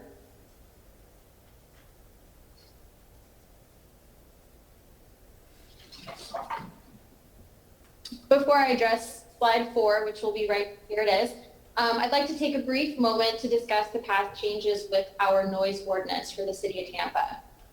The noise ordinance was substantially amended in August of 2016. At that time, it was amended to address the fair evaluation and study of decibel levels. We provided a definition for unreasonably loud and raucous sound, and we allowed for property owners with 2 or more violations within a 6-month period to be referred to the Public Nuisance Abatement Board, which has the authority to impose additional sanctions. We also reduced exemptions in the ordinance from 18 to 10 at that time. The ordinance was less substantially amended again in August of 2018, in which we removed the central business district from section 14-153, and we added the arena district to section 14-153. So I just wanted to give you a little history of where we've last amended our Chapter 14, Article 3 noise. So as you may know, Chapter 14, Article 3 is the City of Tampa's noise ordinance, which addresses unreasonably excessive noise. The location of the noise violation aids in the determination as to whether it is considered unreasonably excessive. Section 14-153 prohibits unreasonably excessive noise from a property in the Ybor City Historic District, Channel District, and Arena District. These areas were originally zoned for entertainment and meant to include bars and music venues. While these areas do include residential property, the zoning was allowed a higher level of noise to be considered reasonable. Enforcement is currently done via noise meter, which measures decibel levels. The decibel levels were set after consultation with the noise consultant, and they're measured from the property line. Currently, the highest decibel allowed in this area is 85 decibels between the hours of 6 p.m. and 3 a.m. And also the minimum is 65 decibels between the hours of 3 a.m. and 6 p.m. So we have two different levels of decibels that we enforce in section 14-153. Section 14-154 prohibits unreasonably excessive noise from a property in all other areas of Tampa. Noise throughout the rest of Tampa, whether the property is zoned residential or mixed use with commercial corridors, is enforced by section 14-154. So while these areas have commercial property, they were not intended to have outdoor concerts, and you can tell because housing sits alongside commercial corridors in most of these areas. Between the hours of 10 p.m. and 7 a.m., it's prima facie evidence if the sound is plainly audible, a minimum of 100 feet from the property line of the source of the sound at or within the receiving property. That's the standard that TPD uses to enforce section 14-154. Section 14-155 prohibits unreasonably excessive noise from a vehicle. So this includes sound from any vehicle which is plainly audible at a distance of 50 feet or more from the vehicle at the time that it's heard. And then section 14-156 regulates the placement of loudspeakers on or above the public right-of-way. Next slide, please. Okay, so section 14-159 regulates the enforcement of our noise ordinance. A 5-minute warning is currently required to all persons responsible for a violation before issuing a civil citation under sections 14-153 or section 14-154, which we just discussed above. This warning will last for 48 hours and should be documented by TPD in a street check report with the name and information of the complainant. After warning, officers can cite any time without a sworn complaint from a complainant if there's an unreasonably excessive noise from a property, and after a 5-minute warning, noise from the location has continued to remain plainly audible for more than 100 feet from the property's line as measured by an officer.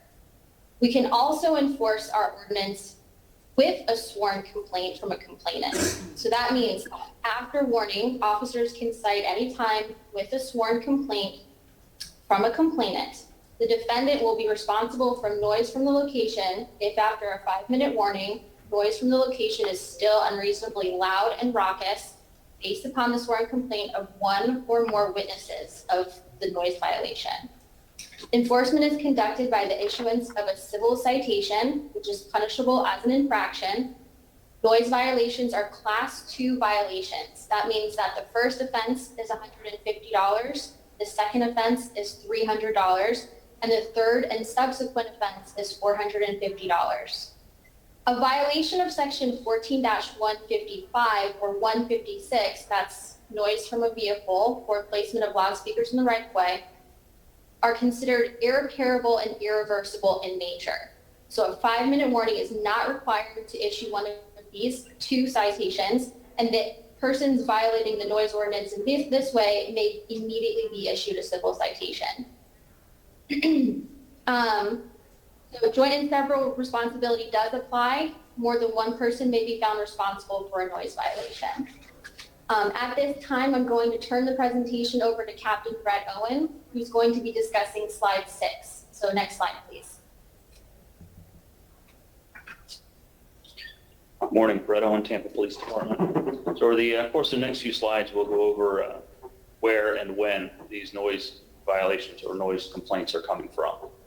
So we reviewed the data from January 1st of 2019 through October 31st of 2020. This includes the period of the COVID shutdowns with the bars and restaurants. So it does slightly skew our numbers. And statistics are based on calls for service under the 41M, which is a disturbance based on music. Next slide, please. So as you can see this slide, we have calls for service based on hour of the day. So, as you can see, it ramps up in the evening hours and peaks around 11 p.m., midnight, and then starts to taper off again with a significant decrease by 3 a.m., typically when the bars and restaurants close. Next slide. So here's the day of the week based on the call volume. I don't think it's any surprise to anyone that weekends are a heavier volume than weekdays, Saturday and Sunday being our heaviest. Next slide. So here we have the calls for service broken down by the police districts. District 1 being the west side of town, Sector A is north of Kennedy, and Sector B being south of Kennedy. We have Sector C and Sector D, which are up in District 2. Sector D, being the heaviest call volume there, shows from Hillsborough Avenue north. Sector E is Hillsborough Avenue south down to the interstate, and Sector F from I-4 south in through downtown. Next slide. So here's the same information with the calls broken down by the council districts. You can kind of see where they occur on the map. Obviously, East Tampa has a slightly heavier volume there, particularly around Ybor City. Next slide. And our recommendations will be discussed following the presentation of item 3. They kind of coincide, so we can discuss any other information. Any questions right now for Captain Owen? Councilman Davis. Thank you, Mr. Chair. I might have missed it, and I appreciate the slides. Did any of the slides specifically address the citations issued, not the complaints? Yes, sir. Actually, we go back one slide.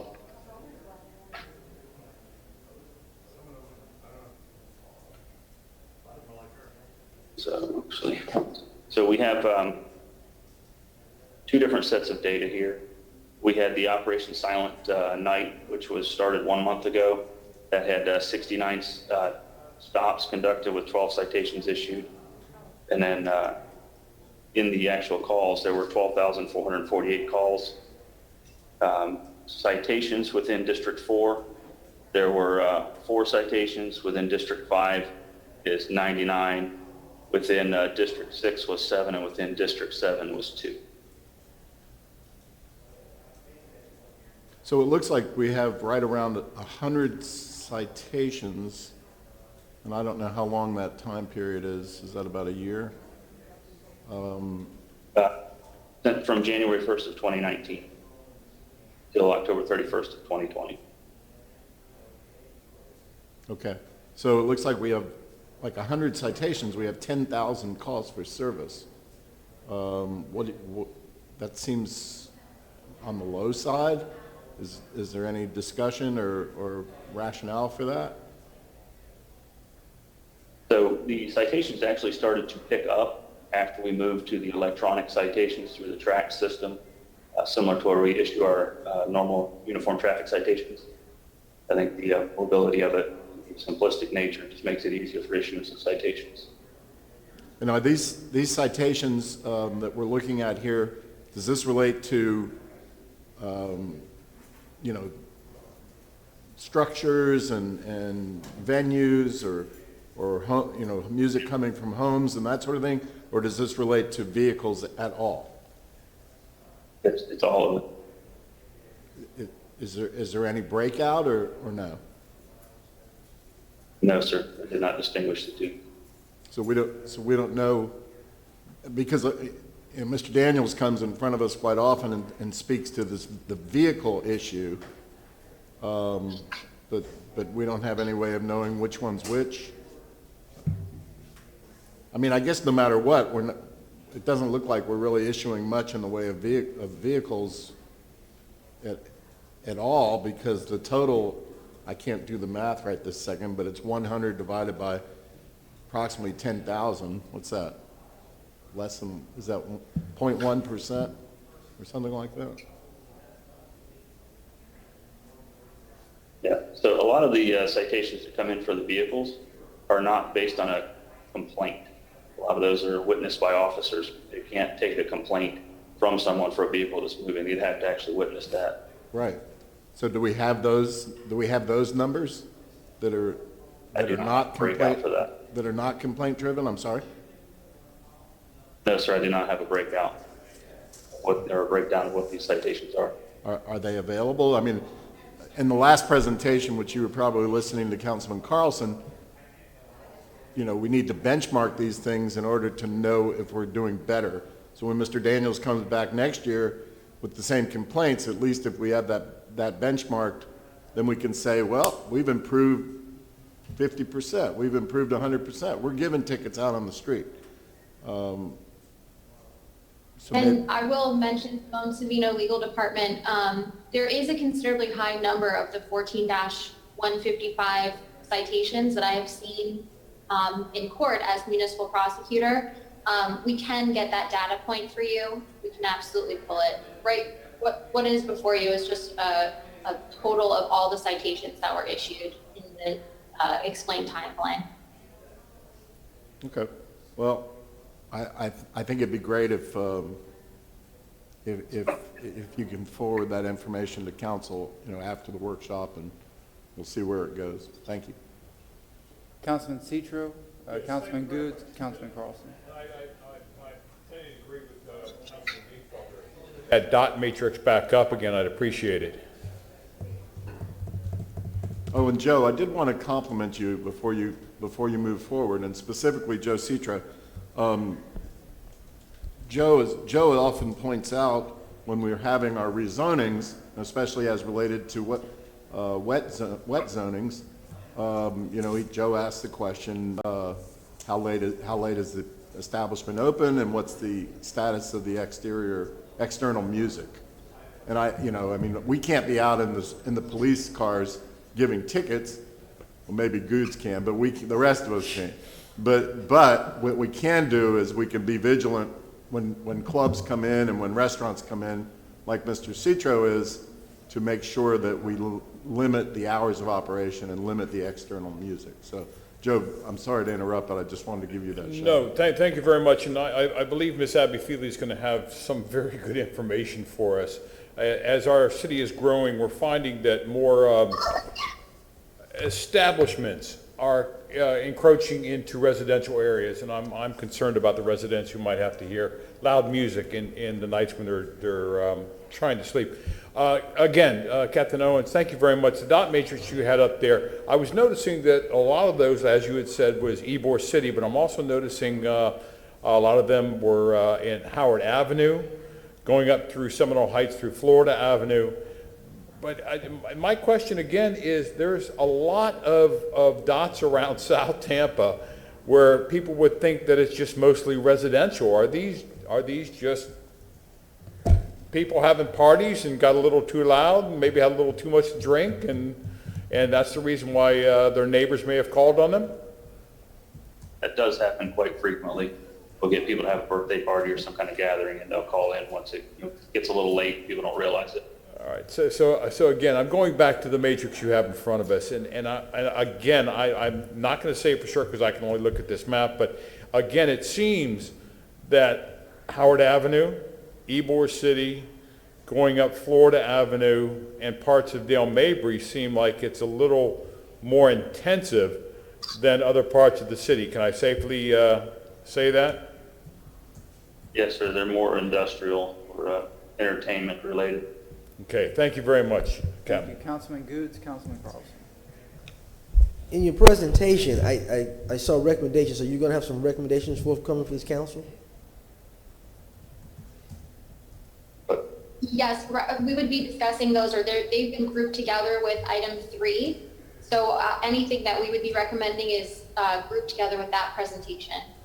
And just to make a point, Mr. Dingfelder and Mr. Citro talked about, and Mr. Carlson talked about, eventually, if Ms. Felix working on something, Mr. Citro, that we talked about these entertainment type districts, again, encroaching on neighborhoods. And Mr. Carlson made mention to me we need to look at entertainment districts being a certain part of the city only, so it's not infringing on the residents. So, good point again, Mr. Dingfelder and Mr. Citro. Mr. Carlson.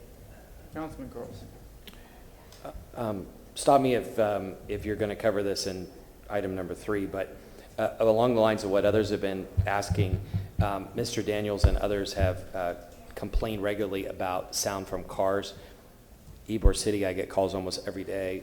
South Tampa, East Tampa. What can we do as City Council to try to support your efforts in enforcing the noise issue from vehicles? We want to know the rest of it too, but in vehicles in particular, it seems to be more difficult because they're moving and they might just be blasting down 7th Avenue and then disappear. But is there something that City Council can do to support your effort? Be nice to have some citizens take some self-responsibility and lower their music. As far as citations go, we can issue them. I don't really have any strong recommendations for you all as far as the enforcement aspect. If I could just follow on. Go ahead. I will note that section 14-155, which governs the unreasonably loud and raucous noise from a vehicle, that is an irreparable and irreversible violation. So once an officer does witness it, they don't have to wait 5 minutes, which is what is currently in our code for the other noise sections. They're not prohibited by a 5-minute warning. They can go ahead, measure the distance, make sure it's 50 feet, and issue a citation. So the code actually allows for very quick enforcement if a violation is witnessed, if and when a violation is witnessed. Great. If you have any thoughts or ideas on how we can support you, I know, for example, that the police department's had a lot of retirements and folks are have to put in a lot of extra hours. I don't know what the solutions are, but if there are some ways that we can help you, because obviously, folks like Mr. Daniels and others, many others, want this solved, and it's an issue throughout the city. Thank you so much. Councilman Citro. Thank you very much. Question for legal, please. Yes? The definition of loud noise goes by decibels, does it not? The definition of loud, unreasonably loud and raucous goes by decibels according to section 14-153. Thank you very much. Section 14-154 does not use decibels. Thank you very much. Captain Owens, does every police officer have a decibel reading machine or tool? No, sir. No, sir. We have them assigned to the district. And Captain Owen, I'm here trying to support you on this. Is that something that will be useful to the TPD? We have the meters, and we sign them out nightly so that they can take them to Ybor City and to the other areas where it's applicable. But there's so few areas left that require the noise meter, it's not necessary for every officer to have one. But then again, we just saw on the dot matrix, there were several places that were not in Ybor City, were not on Howard Avenue, were not. So again, I'm going to go from you, Captain. Thank you very much for that. Now I'm going to go back to legal. If someone gets pulled over for speeding and there's a radar gun, you've got actual record of how fast they were going. You yourself just said that it's read by decibel. if an officer doesn't have a decibel meter and says that these people were being too loud, or this community or this bar or whatever, and hands them a civil citation, is there evidence to back them up on that? I'm sorry, I apologize. You're asking that if they don't have a decibel reader, can they cite them? I did not ask that. I said if Sorry. they are cited and there is not a decibel reader measurement, how is that going to prove any type of guilt or innocence? And I will defer to Captain Owen because he does take part in the active enforcement of this, but I will also mention that the areas that are governed by decibels are just Ybor, Channel District, and Arena District. Okay, so then legal, you're gonna answer my question right here. Then thank you. Okay. I was going more along the lines of people that were having parties where their neighbors call on them and say that the music's too loud. But okay, I thank you very much. Thank you, Captain Owen. Councilman Goods. 2 questions, and I was going there, but I'll let you finish it off later with it, okay? Captain Owen, do you know how much those meters cost? You have a price on those meters? I do not. You're saying that in the East District office, how many is in East District office in that equipment room? It's like the radar. We have 2. 2 for each district. Yes. Maybe each squad needs a couple each squad. We keep them assigned with a sign-out log so that we have accountability of who checks them out. But based on the graph you saw, we don't need them out there at all hours. Typically speaking, someone checks it out every weekend and carries it with them, and they'd be the ones responsible for responding to those noise complaints. I get that, but I get what Mr. Citro is saying. If you had a few on those squads and we hear the noise, it may not be from the Ybor City, where it may be a car, it could be a loud party that's got some speakers out in the yard or whatever, and I would concur if they've got that meter decimal, they can read right away. This is the legal. Are there any cities that just have a no noise for vehicles or loud music anywhere, or it's always predicated on the decibel? It was all, sorry, I didn't hear the last word there. Is it always regulated by decibel? Correct. So it differs from city to city, but I do want you to know that as far as a vehicle noise citation, that does not include a decibel reading. That's plainly audible. That's just, all we're measuring for the vehicles is the distance from which the officer is standing from the vehicle emitting the sound. It has to be at least 50 feet. So we are progressive in that it's a plainly audible standard. TPD just has to witness the violation by what they hear. That's that unreasonably loud and raucous standard in order to issue a violation for a vehicle. And I also want to be very clear with you guys, just to reiterate, section 14-153 is the only section that governs with decibel levels in our ordinance. And it's specific to Ybor City, Channel District, and Arena District at present. This was established because initially these were areas zoned for entertainment, and that allowed for a louder standard to be established for noise. And also the decibel applies here because all of the businesses are lined up. It's easier for an officer to stand with a decibel reader from the property line, which is what this code section requires. But everywhere else in the city is considered that plainly audible, loud, and raucous standard. A decibel reader is not needed to enforce the ordinance within section 14-154. But it's not saying that we couldn't add that, correct? I'm sorry? But it's not saying that we can't add that, correct?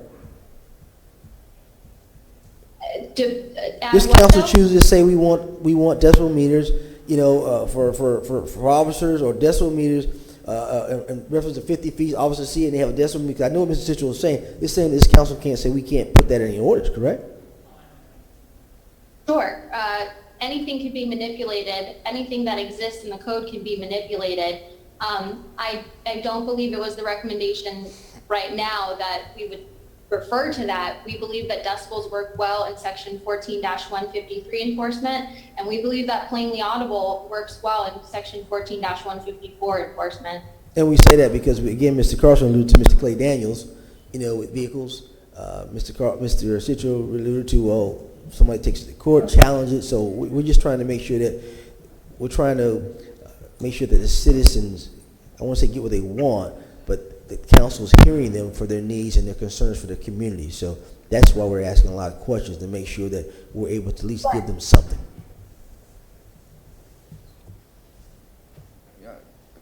Councilman Citro, Councilman Carlson.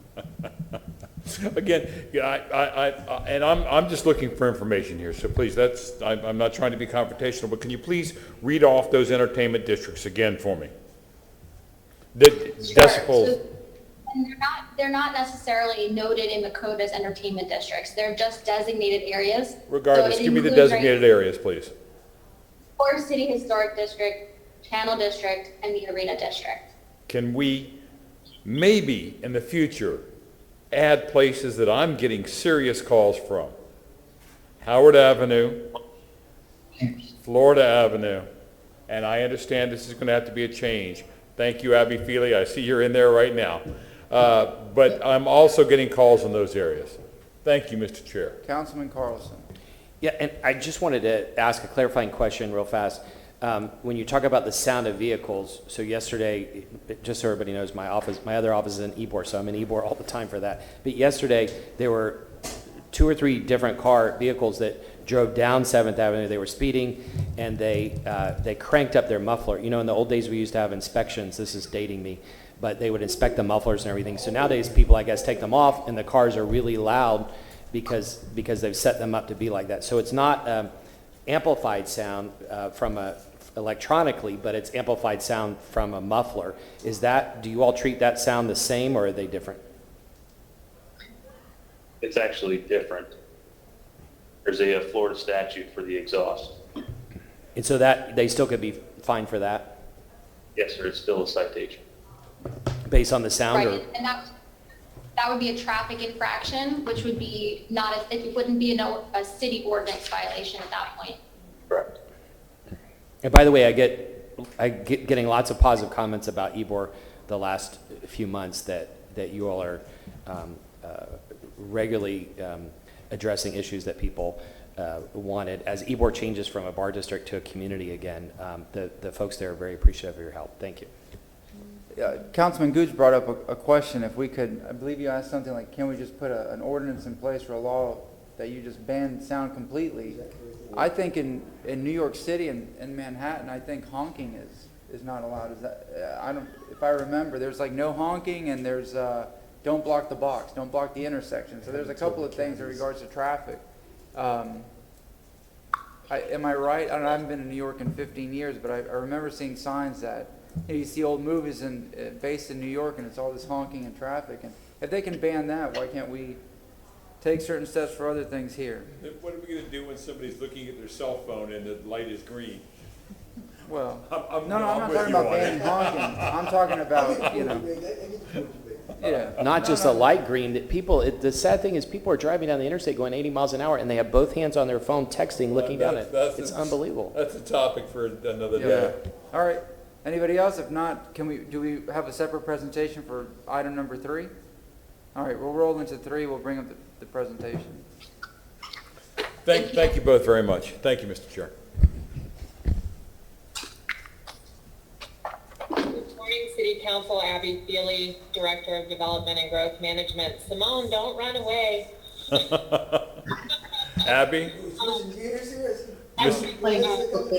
Miss Feely. I do have a presentation this morning.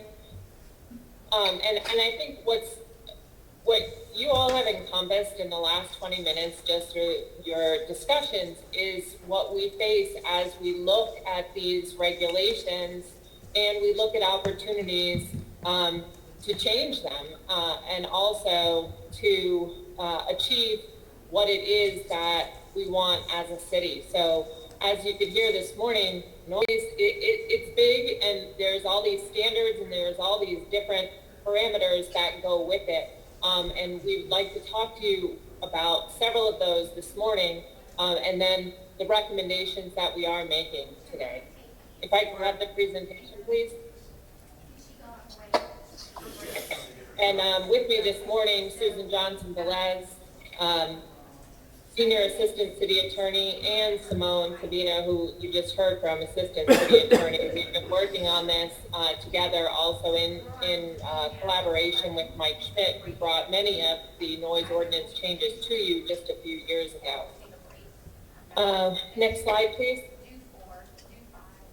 So there was some motions made. There was a brief presentation given to you on October 22nd that looked at the sound regulations related to alcoholic beverage permits. Where was it regulated? What types of uses had sound regulated with it in terms of when you got permission to sell alcoholic beverages?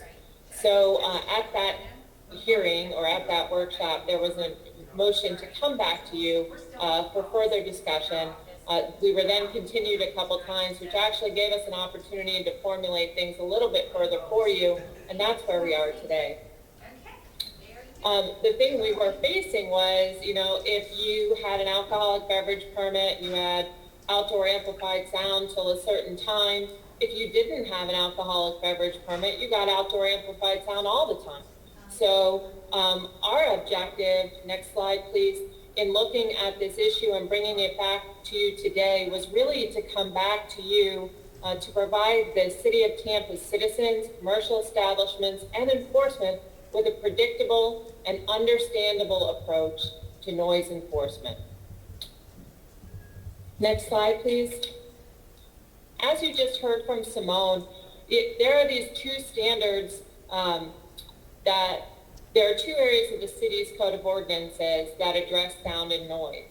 The outdoor amplified sound, which is what you all typically talk about when you're looking at the alcoholic beverage requests that come before you.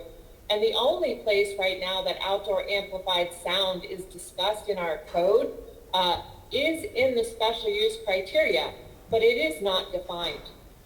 In relationship to noise, as we just had a pretty extensive presentation from Simone and Captain Owen, noise is addressed in Chapter 14, and there are two standards, and I really just heard you all talk about them, and that is that decibel standard, when you are using a meter to measure the sound, and there's a plainly audible standard, and that's when you hear it with your own ears.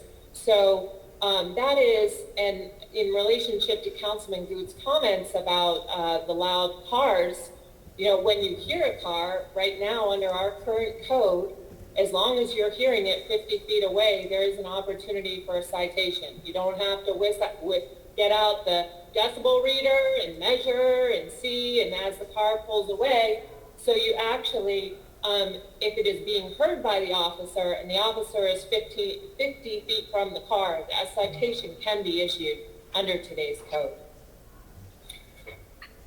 Next slide, please. I'm going to let Susan talk to you about the current standards and how they're employed. I think we just went over a lot of them, but we'll briefly go through those and then we'll move on to the recommendations that we have for you today. Thank you, Abby. Susan Johnson-Velez, Senior Assistant City Attorney. Council, this slide just summarizes the two current standards that the city uses, and we have talked about the decibel level standard as well as the plainly audible standard. They are based on geographic locations of the property. Simone told you a few minutes ago that we use the decibel level standard in the Ybor Historic District currently, as well as the Channel District and the Arena District, and that establishes that maximum decibel level of 85 dBA between 6 p.m. and 3 a.m., and then starting at 3 a.m. and continuing until 6 p.m., it reduces it 20 points down to 65 decibels. In all other areas of the city, the plainly audible standard applies, and we've been throwing that term around a lot. If we could just skip to the next slide very quickly, that shows the current definitions in the code, and 4 down, there's a definition for plainly audible, and that you can see means any sound that can be clearly heard by a person using his or her normal hearing faculties. So that's sound unaided by a hearing aid, for example, or any type of device that aids in hearing. And it further describes, what you need to be able to hear. You don't have to be able to make out particular words, but you can hear the sound. And again, as was described to you in terms of enforcement, it's plainly audible if you're standing at a distance of 50 feet away. So that's the standard that's applicable in all other areas of the city besides those 3 specific districts that are spelled out in the code.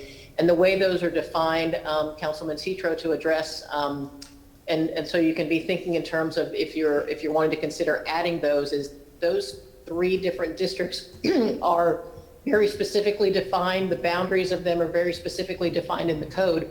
Excuse me. And so you would need to also be thinking about what parameters you would want to establish for those different areas. I heard Howard Avenue mentioned. I heard North Florida Avenue mentioned. And so what specific areas of those that you think are problematic that you might like to discuss adding to Section 14-153? So Abby, I'll turn it back over to you to just summarize the recommendations. Thank you, Susan. So this morning we have 5 recommendations for you. Next slide, please. The first is to create a citywide amplified sound standard. So no longer I sell alcohol and I'm limited to amplified sound. Amplified sound throughout the city would cease at a certain time so that no matter where you are, you would have that same standard, and it would work to really create that privacy and comfort in your home that so many of you have discussed over the past few months when this issue has come up. The second would be to modify and amend Chapter 14 to do some refinement, clarification, and updates, and we'll go through those as well. The third is to address the channel district and moving the channel district from those entertainment areas into the general city standard. So given the residential nature that has now developed in Channel Side, it really is predominantly a residential neighborhood with accessory restaurant and other uses, but we believe it should be treated as the rest of the city. And then to look at updating the enforcement provisions, the 5-minute warning that was just discussed with you, and looking at removing that and allowing for immediate warning or citation without having the 5-minute warning. And then lastly, monitoring and assessing future considerations. We have some starting places today, and we'll talk to you a little bit about what our next steps would be if we move forward with these recommendations per your direction, and then what would be tier 2 or phase 2. And much of that was looking at those mixed-use corridors and some of our urban villages, which are the areas that Councilman Citro was discussing just a few minutes ago. Next slide, please. So where do we start? And that our first recommendation today is to create a citywide standard that prohibits outdoor amplified sound after midnight. Everywhere in the city, whether I sell alcohol or not, which is interesting because when we talked through this and prepared this presentation for you, it was interesting to think that someplace like World of Beer or McDitton's or something may have no outdoor amplified sound after 1 a.m. or after 11 p.m., but Pita Pit that's next door and continues to stay open and serve people food till 3 a.m. when they get out of the bars could have outside amplified sound. They don't have any alcoholic beverage. So it wasn't equitable. We tried to look at it as what is our objective? Our objective is at a certain point the city should be quiet. And that is what we're bringing to you this morning, that we would propose citywide, no outdoor amplified sound after midnight. Now, in having this discussion also, you have outdoor amplified sound, and then you still have noise or sound that comes from inside an establishment that would continue after that time that may or may not be heard outside. And that too has a standard of measurement and it has a standard of enforcement. And that is those specific districts. And I'll let Susan talked to that, she had done some research on what other local governments had in as their standards. And I ask you to keep in mind again that the decibels are measurements and enforced in the 3 areas, Ybor, the Arena District, and Channel District. And throughout the remainder of the city, outside of those, it is a plainly audible standard. Susan? Yes, thank you, Abby. Council, I think it's important to note here also, just so you're aware, that in preparing for this workshop, we did do research on other jurisdictions all throughout the state of Florida, as well as Atlanta, places like Austin, Texas, just to see how they treated noise. And what we learned is that there really is no one universal approach, and that cities really do try to figure out what is best for their community as a whole, as well as certain specified areas. So there are a lot of different ways that cities try to address noise. And what we're proposing here is kind of incremental changes to see how they affect noise and noise enforcement within the city, and then determining whether or not further steps are needed. So one area that we think is ripe for change is these specific districts that are called out in the code, the Ybor Historic District and the Arena District, and we'll deal with the Channel District in a moment, but just gradually reducing the maximum decibel level. So currently, as I explained earlier, it starts at the maximum decibel level between 6 p.m. and 3 a.m. is 85 decibels. And at 3 a.m. it goes down to 65. So what we would propose would be to add a second tier, kind of a middle tier between the hours of 1 a.m. and 3 a.m. so that you reduce the sound level down. And then at 3 a.m. you go down to that lower level of 65. And this was in part due to the research that we did into other areas, as well as monitoring of establishments in some of those districts where we did see that there was noise levels sometimes in that lower than 85, but higher than that 75 within those timeframes. And that would add an additional layer, additional opportunity for enforcement and reduction of sound if we added that extra middle tier. So that's where that idea came from. And then all other areas of the city would remain the plainly audible standard that's currently defined in the code, where the sound is plainly audible using your normal hearing faculties. And so that would allow enforcement to remain the same for other areas of the city. The second, I'm sorry. Well, I just wanted to see, as we move through, if council would like to hold discussion till the end on all 5 recommendations, or if you would like to discuss each recommendation individually. All right, let's go one at a time then. Councilman Citro and Dingfelder. If I could, Councilman Dingfelder, thank you very much. Ms. Johnson-Velez and Ms. Feely, thank you very, very much for this. I think that we're moving in the right direction. Just so that people understand and they see 85 dBA, 75 dBA, can you give a kind of comparison to what those levels are like? For instance, is 85 dBA a jet engine, where 65 is only somebody playing the drums in the house?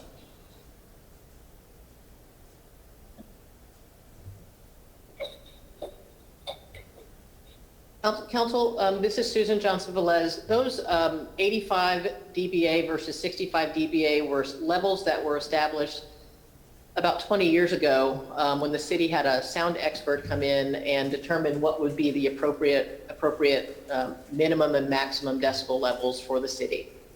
And I thank you for that, and that's great, but I think that I'm sure there are people out there that do not understand what levels those are, and I was just hoping that you can give some sort of comparison. Thank you, Mr. Chair. Thank you. Councilman Dingfelder. Thank you, Mr. Chairman. Abby and Susan, it's an interesting discussion. When I look at the gradual reduction, it doesn't speak to the days of the week. And I'm just wondering if we're going to be tweaking this. To me, days of the week are pretty relevant. It's almost like you have a reasonable expectation of of peace and quiet on a Sunday night, Monday night, Tuesday night, and Wednesday night, perhaps more so than Thursday, Friday, or Saturday. And I think council has spoken to that on many occasions during wet zonings, et cetera. I don't know if y'all talked about that or thought about that. I'd love to hear other council members' input on that, but this council member would like to see a distinction between that, because I think on a Sunday through Wednesday, people have a right to peace and quiet by midnight. And I know most clubs, and you know, a lot of clubs anyway, are shutting down on those days by midnight, but if we're going to create some enforceable restrictions, I think that we should include days of the week. Council, you have any thoughts on that? Anybody? Councilman Good. You have to be rational. People sell products. They sell loudspeakers. They sell cars that got big systems in it, and you know, my good friends are DJ, and they go buy these big things to go to the nightclub. So those young folks, they want to hear it, boom, boom, boom, boom, boom. Sometimes I bob my head too. You know, you got to be realistic with it. But I think Mr. Dingfellow is right. When you look at the weekend, Thursday through Saturday, you gotta have a little leniency with it a little bit. I think distinctly looking at days during the week. You're right about that. People don't want to hear that during the week. People trying to get to go to work. But I tell people, you know, and some people don't like when I say this, when you look at Ybor, when I say it's an entertainment district, it's an entertainment district. It's not a family atmosphere type thing. We're trying to make it that way, but it's what it is. You have a bunch of bars. And when you have a bunch of bars, you have music. I mean, this is what it is. You have music. We made the Soho district, you know, we wanted development, you want a livable place. Now you have folks that have come in and those bars are there, making money. You have cigar bars, you have everything, all over the place. So I think you got to define the days of the week. I would agree with that. And I think looking at the decimals will probably help some with during the weekend, again, doing those weekend hours as well, because some people do go overboard. You know, they have a little party at the house or someplace, and you know, and it goes over past 1 o'clock. So I think it's a good concept to try out this particular time, but I do think you probably need to make some stipulations for during the week, though. That's my suggestion. Anybody else? Councilman Vera. No, I think that makes sense to take a look at days of the week. Not everything is equal in days of the week, and there's some days when, you know, communities and neighborhoods are more, there's expected to be a more reasonable tolerance for higher noise, and there's other times when communities don't want to come on, feel the noise. So I think that's fine with me. I myself like peace and quiet 7 days of the week, but I can support and I understand what my colleagues are saying, and I'm happy to support that. Anybody else? Councilman Miranda, yes, sir. Unmute yourself.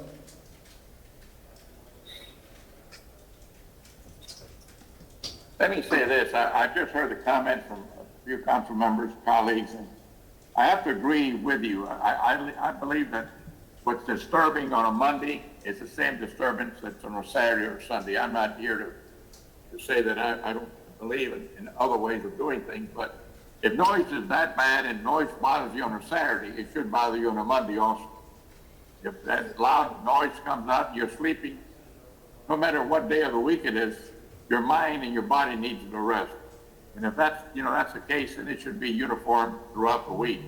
To change everything else, the people that are going to be, not those that are going to be in charge of making the decision, whether it's against the law or not, but those that are violating the law, they don't know what day of the week, what decibels are or not. When you have speed limits and you have that in the city, it doesn't change from Monday to Sunday. I'm not trying to use it as an excuse, but as a reason. When you have certain speed limits, when you have certain items that you have to see in stoplights, where you have 5, 4, 3, 2, 1, and you got to stop, same every day. The public is already has a lot of things on their mind. We're living in an extremely fast world, and to start changing days of the month or the week is the violation of decibels, I think would not be in the best of the public interest. That's all I'm going to say. Thank you. Thank you very much. If there's nothing else, Well, is there a motion or Council, anything else? Yes, ma'am. Council, this is Johnson Velez. If I just wanted to recall your attention to the slide presentation or the presentation for item number 2, the data that TPD has shows that there's not a significant compliance issue between Monday through Friday. It's really Saturdays and Sundays that it becomes an issue. And there's currently no breakdown in the days of the week, and that's with it being just a blanket maximum and minimum decibel levels currently in the code, that 85 to 65 range. And the data shows that there's compliance during those days of the week. So again, to try to achieve that predictable and understandable enforcement and understanding for the citizens, it may, given that there's not lack of compliance during the week and only on the weekends, without inserting additional layers and additional things for the enforcement personnel as well as the citizens to try to understand. So just something for your consideration.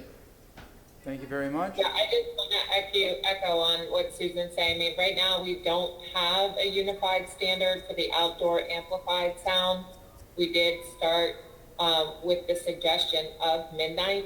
That way you know it when you see it. If somebody pulls up and it's 12:15 and there's outdoor sound happening, you can hear it. There's somebody out playing a guitar, then they know. I mean, it shouldn't be that, oh, what day is it? Oh, it's Thursday. They can stay till 11, and on Friday they can stay till midnight. Now, I'll defer to the direction of council, but we would suggest starting here.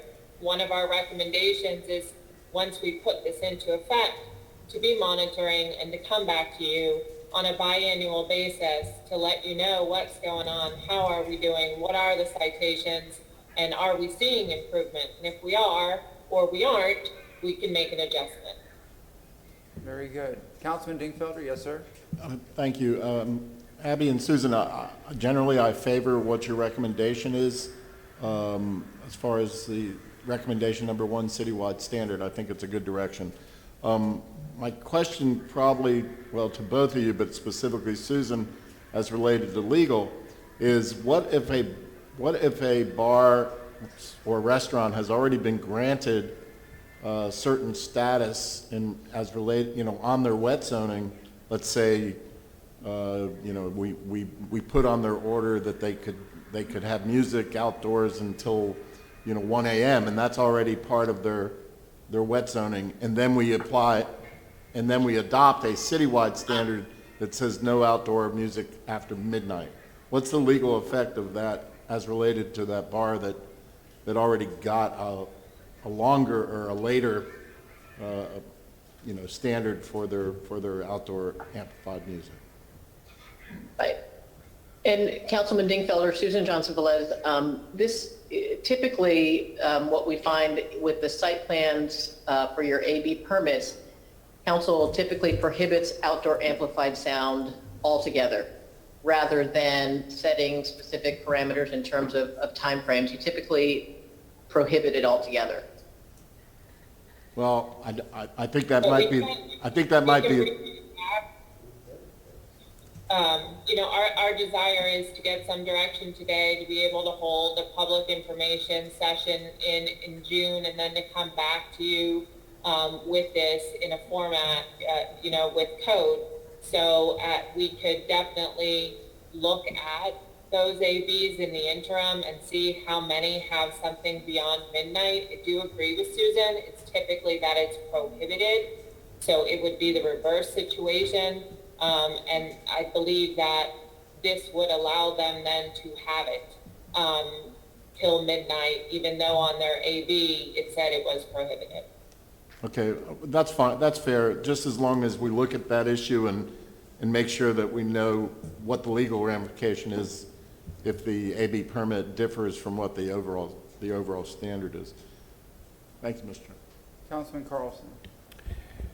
I just wanted to say real fast, I ran into Mr. Daniels on the way in, And, you know, he obviously is frustrated because he's been coming into city council apparently for years, but for at least the last year that I've seen him. And there are many other people in the community that are demanding that we take action on this. And I just want to thank the legal department for coming up with actionable items. You know, we get accused sometimes for having things drag out forever, but I like the proposals that the legal department has gotten. Thank you for coming up with them. Very good. Any, One other response I did want to add, while we were having this discussion, LaShawn did look for some of those general standards to answer Councilman Citro's question of what is 85, what is 75, what is 65, and so 85 is roughly the equivalent of a passing diesel truck, 75 is a toilet flushing, and 60 is like conversational speech or air condition, like the compressor on an air conditioner. So just to give you some of those parameters and help to put it into regular terms of things we would understand, that's a start for you. Yes, thank you very much. If I may, Mr. Chair, then I'm going to have a field day at my condominium with people talking outside my window. As to Ms. Johnson-Velez defining certain areas, again, I do get calls, but our city is expanding and growing, and there is going to be zoning changes, and establishments are going to be put up in certain areas of the town. I'm concerned with that block off of these places, or the 2 blocks off, where amplified music or any type of music is going to be heard, or as Ms. Feely and I were discussing the other day, it's not necessarily amplified music. If you have 200 people in somebody's backyard, that's going to be a loud noise. So the areas, Ms. Johnson-Velez, that I was concerned or talking about was Howard Avenue in the Soho district. We've seen that get out of control, and I get people calling me up from all the way from Bayshore all the way up past Kennedy. That now people are starting to talk. Florida Avenue, the Heights. I can't leave out Tampa Heights. I can't leave out Seminole Heights. You know, again, this is something else we're going to have to look at. And now there are neighbors that are calling and saying, hey, Armature Works is too loud at night. So we have to start looking at different areas around the city in which we now have entertainment districts that are changing. So I'm just putting that out there, Ms. Johnson-Velez. Thank you, Councilman Citro. And I would remind you that all other areas of the city outside of Ybor City and the Arena District, as they're defined in the code, are still subject to that plainly audible standard. And I thank you for that. all right. Any motions at this time? Where would we like to go? Would we like legal to proceed with this? I like the things that were said today. I agree. Well, we do have a few more recommendations that we'd like to cover. Okay, let's hear that. I know, I just didn't want to lose track and whatnot, so. If there is consensus on recommendation 1, and it is that we shall proceed with preparing that, I would like to get a feel from the council on that, please. All right, can we get a motion on recommendation 1 to move forward with it as presented? So moved. Second. We have a motion for Councilman Citro, second for Councilman Dingfelder. All in favor? Aye. Do we need a date to come back, or? We can discuss the dates at the end. We do have a plan of action that we would like to discuss with you, and then to get back on your agenda. All right, let's go to the next one then. Susan? Right, yes, thank you. Yeah, Susan Johnson-Velez. The second recommendation relates to the definitions that are currently in the code. So one of the things in the terms that's referenced, we have outdoor amplified sound, as Abby said, that's referenced in Chapter 27, but there's no universal definition currently anywhere in the code. So we would propose adding definitions regarding amplified sound so that there is a consensus and common understanding about what council means when they use that term. and what public understands that term to mean. So you'll see here, we propose to add a specific Okay, Mr. definition Velez, for excuse me. amplified sound. Mr. Chairman? Yes, Can sir. We have the technicians put the definitions on the screen here. Yeah, let's We make can't it see bigger So and- public can see it as well. And Councilman Moran, I see your hand up, sir. Thank you. I tell you what, just scanning this thing, I just want to thank the legal department, Ms. Velez, for coming up with something that's legally defensible. I think the one we had, and the law was just too vague, and I think to nail it down to put sound amplification devices and the meters really get to the point of the confection that we're looking at to make sure that it's legally defensible. I want to thank again the legal department, Ms. Velez, for doing this. Thank you, sir. And I would also obviously also credit and Ms. Feely and her staff who were instrumental in helping us develop these in conjunction with, Well, thank you all. reviewing other jurisdictions and coming up with the best definition. Very good. So, Let's again, get the the- slide bigger. We can't see it. The presentation slide on the big part of the screen. That one, yes. Thank you. Perfect. Go ahead, ma'am. Thank you, Mr. Chair. So amplified sound then we have defined in terms of sound that's being augmented or amplified through some sort of sound amplification device. And then we propose adding a definition for sound amplification device that includes this laundry list that you see here. And it includes things that you would typically think of: radios, stereos, CD players, microphones, but also television sets, because I know just in sitting with council, as you consider requests for AB permits and somebody who has an outdoor patio area and they wonder if a television set is an amplification device. And so we added that on the laundry list, any sound equipment or speaker. And so again, this makes it very predictable and understandable for folks who are trying to figure out, and for you as well, council, what is meant by a device and what is meant by amplified sound. And then we're also proposing to add a definition for that sound level meter, the decibel meter that we're using in those specific districts, so that there is, again, a common understanding of what type of instrument we're using as well. And you'll see we did tie it to the American National Standards Institute specifications, so that we believe that will also aid in enforcement efforts. And then we just have a few examples of definitions that we would propose to modify. Next slide, please. And again, these proposals for modification are a result of our review of other jurisdictions and how they have defined these terms that we believe are just a little bit better and more understandable than the definitions that are currently in the code. So these three terms are currently defined in the code, but we would propose changing them as shown here. And so the language that's shown there with the line through it is proposed to be stricken, and then the underlined language would be proposed to be added to those definitions. And again, this is just a representative sample, and there may be others that we propose to modify when we do come back to you with an ordinance. And that, again, would be based on just our research of best practices in other areas and other cities, and what we think might be best applicable and aid in enforcement and understanding within the city. All right. If there's no questions or comments, can we get a motion? I'll move the remove recommendation to. Councilman Just Paul? a quick question. I asked the question earlier about these mufflers that are either taken off or amplified, and I think I remember, I'm not an expert on this, but I think I remember there's some kind of device that can amplify car sounds, muffler sounds.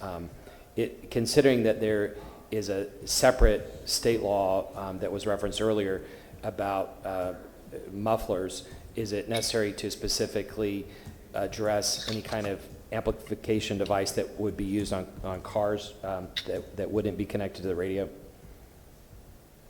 Simone Savino, Legal Department. We can certainly look into that to potentially include it. I will remind council that there are specific Florida statutes that do regulate that as it stands. And I know that they are currently enforced by TPD, but we can certainly take your recommendation under advisement. Thank you. Thank you. Councilman Goots? Mr. Carlson, I've been down in Ybor, and I know the motorcycles have been an issue as well. And I know, again, that the exhaust is a state statute, but also legal improper start. that's an issue where they're holding the gas and jerking off and that loud music, that loud noise, vehicles as well. So just want to let you know, improper start is also a part of that with those exhausts. So legal can look at that as well. Councilman Citro. And just to clarify things before I start getting phone calls from my fellow Rough Riders, certain parades will be exempt, won't they? That's a good idea. I would hate to have a wonderful Gasparilla parade, night parade, St. Patty's Day parade, if we could not do any type of amplified music or speak or talk. Or cannons blast. Yes. I'm being facetious, of course. That's what the sanctioned special events are, and we can definitely incorporate that or research that further when we come back. Thank you, Ms. Feely. That it would still, typically those are held and conducted and concluded prior to midnight. So we can look at that. Thank you. All right, Councilman Dingfelder had a motion. Okay, go ahead. My second comment on the, one other thing, you all mentioned public engagement earlier, that you would take these and go engage the public, and I assume that two of the main audiences would be neighborhood leaders who could bring together their constituents, and then probably also you would be talking to bar owners or other owners of these facilities.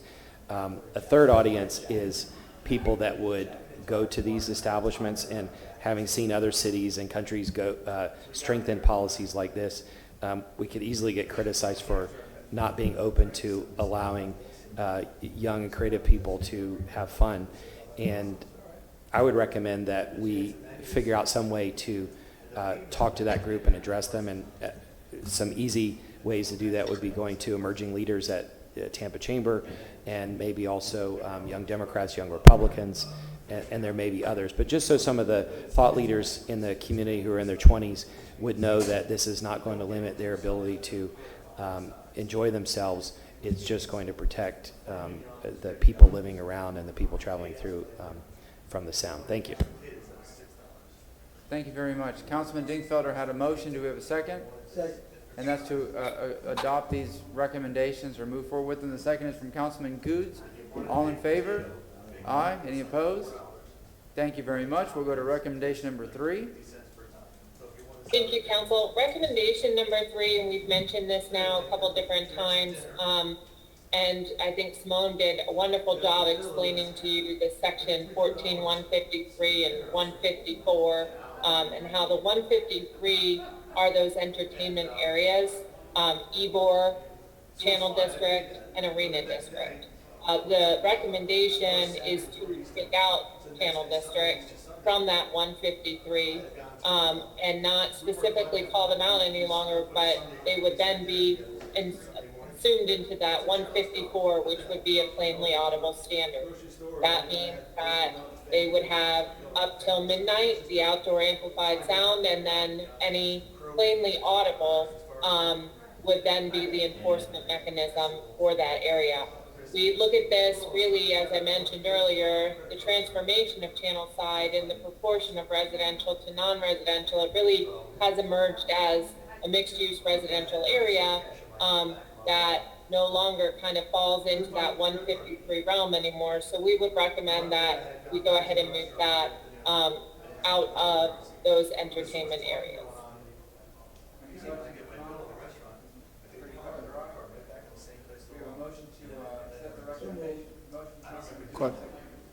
Question on the motion. Yeah. Ms. Feely, again, I think this is a good idea in the right direction. I don't know if you've had a chance to yet, but before you come back to us next time, I'm confident you'll meet with the Channel Side. I think there's 2 different organizations in Channel Side, the CAC and then some other Channel Side group. So let's just make sure that they like that direction we're headed, but I imagine they probably will. Thank Motion from Councilman Good, second from Councilmember Carlson. All in favor? Aye. Any opposed? All right. Recommendation number 4. Thank you, Council. Recommendation number 4, I'm going to let Susan and Simone discuss that one with you in relation to the removal of the 5-minute warning. Yes, Simone Savino on behalf of the legal department. As we discussed in the previous presentation, Section 14-159 guides enforcement currently for our noise ordinance. And it provides for a 5-minute warning before any enforcement is undertaken under Sections 14-153 and Sections 14-154. What this means specifically is that anyone who has been violating the noise ordinance in those areas are to be warned that a civil citation will be issued if they fail to bring themselves into compliance within 5 minutes and fail to remain in compliance for 48 hours. So essentially, this 5-minute warning is currently in place to allow people an opportunity to comply, but it lasts for such a long time, it prohibits enforcement at present, because after that 48-hour period, likely an establishment has not been cited for an actual sound violation. So the recommendation at this point would be to eliminate the 5-minute warning that is a part of Section 14-153 and 154, and that therefore the result would be that if an establishment is in violation of the standards set forth, a violation may be issued without that warning. All right. Any questions or comments? Pretty cut and dry as well. May I have a motion to accept this recommendation? So moved. Motion from Councilman Citro. Do we have a second? Second from Councilman Carlson. All in favor? Aye. Any opposed? All right. And recommendation number 5? Council, recommendation number 5 is really our next steps. We would like to proceed with the preparation of the ordinance, incorporating those recommendations that you reviewed and gave us your direction on this morning. In addition to that, yes, we would be conducting public information sessions. We're looking to do those. LaShawn is going to be setting those up and notice to be going out in our Tampa Cares and on our website. We would be looking to do those in June and or July, depending on the number of groups that we do need to cover. I did write down the suggestions that were provided this morning. And then what we would like to do is come back to you in August with those ordinances ready to go, those information sessions having been conducted. And then also the one item, if we do come back in August, the question would be, what would be the effective date we would be looking at? I think we can come back with that as well in the ordinance. And then the last steps would be monitoring, as we discussed with you this morning. So if we were to have an effective date of October 1 or January 1, we would start then really monitoring, reporting back to you those numbers that you had this morning, the citations, and also the calls for service.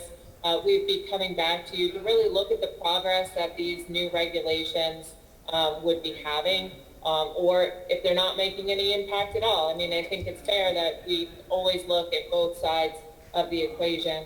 And then lastly would be in that first 6 months of monitoring, whether there would be benefit in looking at incorporating some of the areas Councilman Citro discussed this morning, which is the Howard Avenue, Florida Avenue, and those are encompassed in our comprehensive plan as mixed-use corridors and also urban villages. But as Susan mentioned, many of the 2 areas that are currently called out under those entertainment, they do have a clear boundary and legal description that travels with them.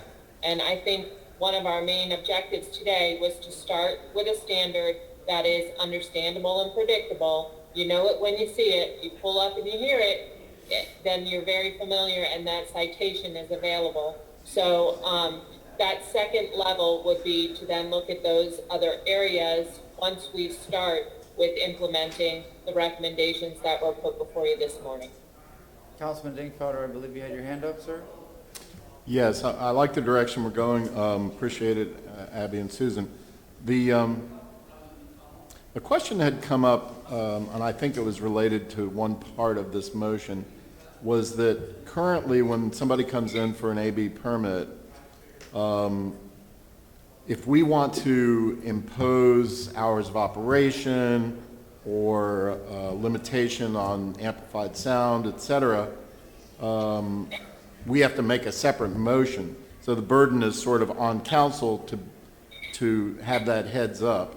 And I think the discussion has occurred over the years to say, why is that burden like that on council? In my opinion, perhaps the burden should be flipped, and I think maybe it used to be flipped, where we would have a standard, and it looks like on noise, we do have a standard, but I think on hours of operation, we should have a standard, like this is what we're willing to give.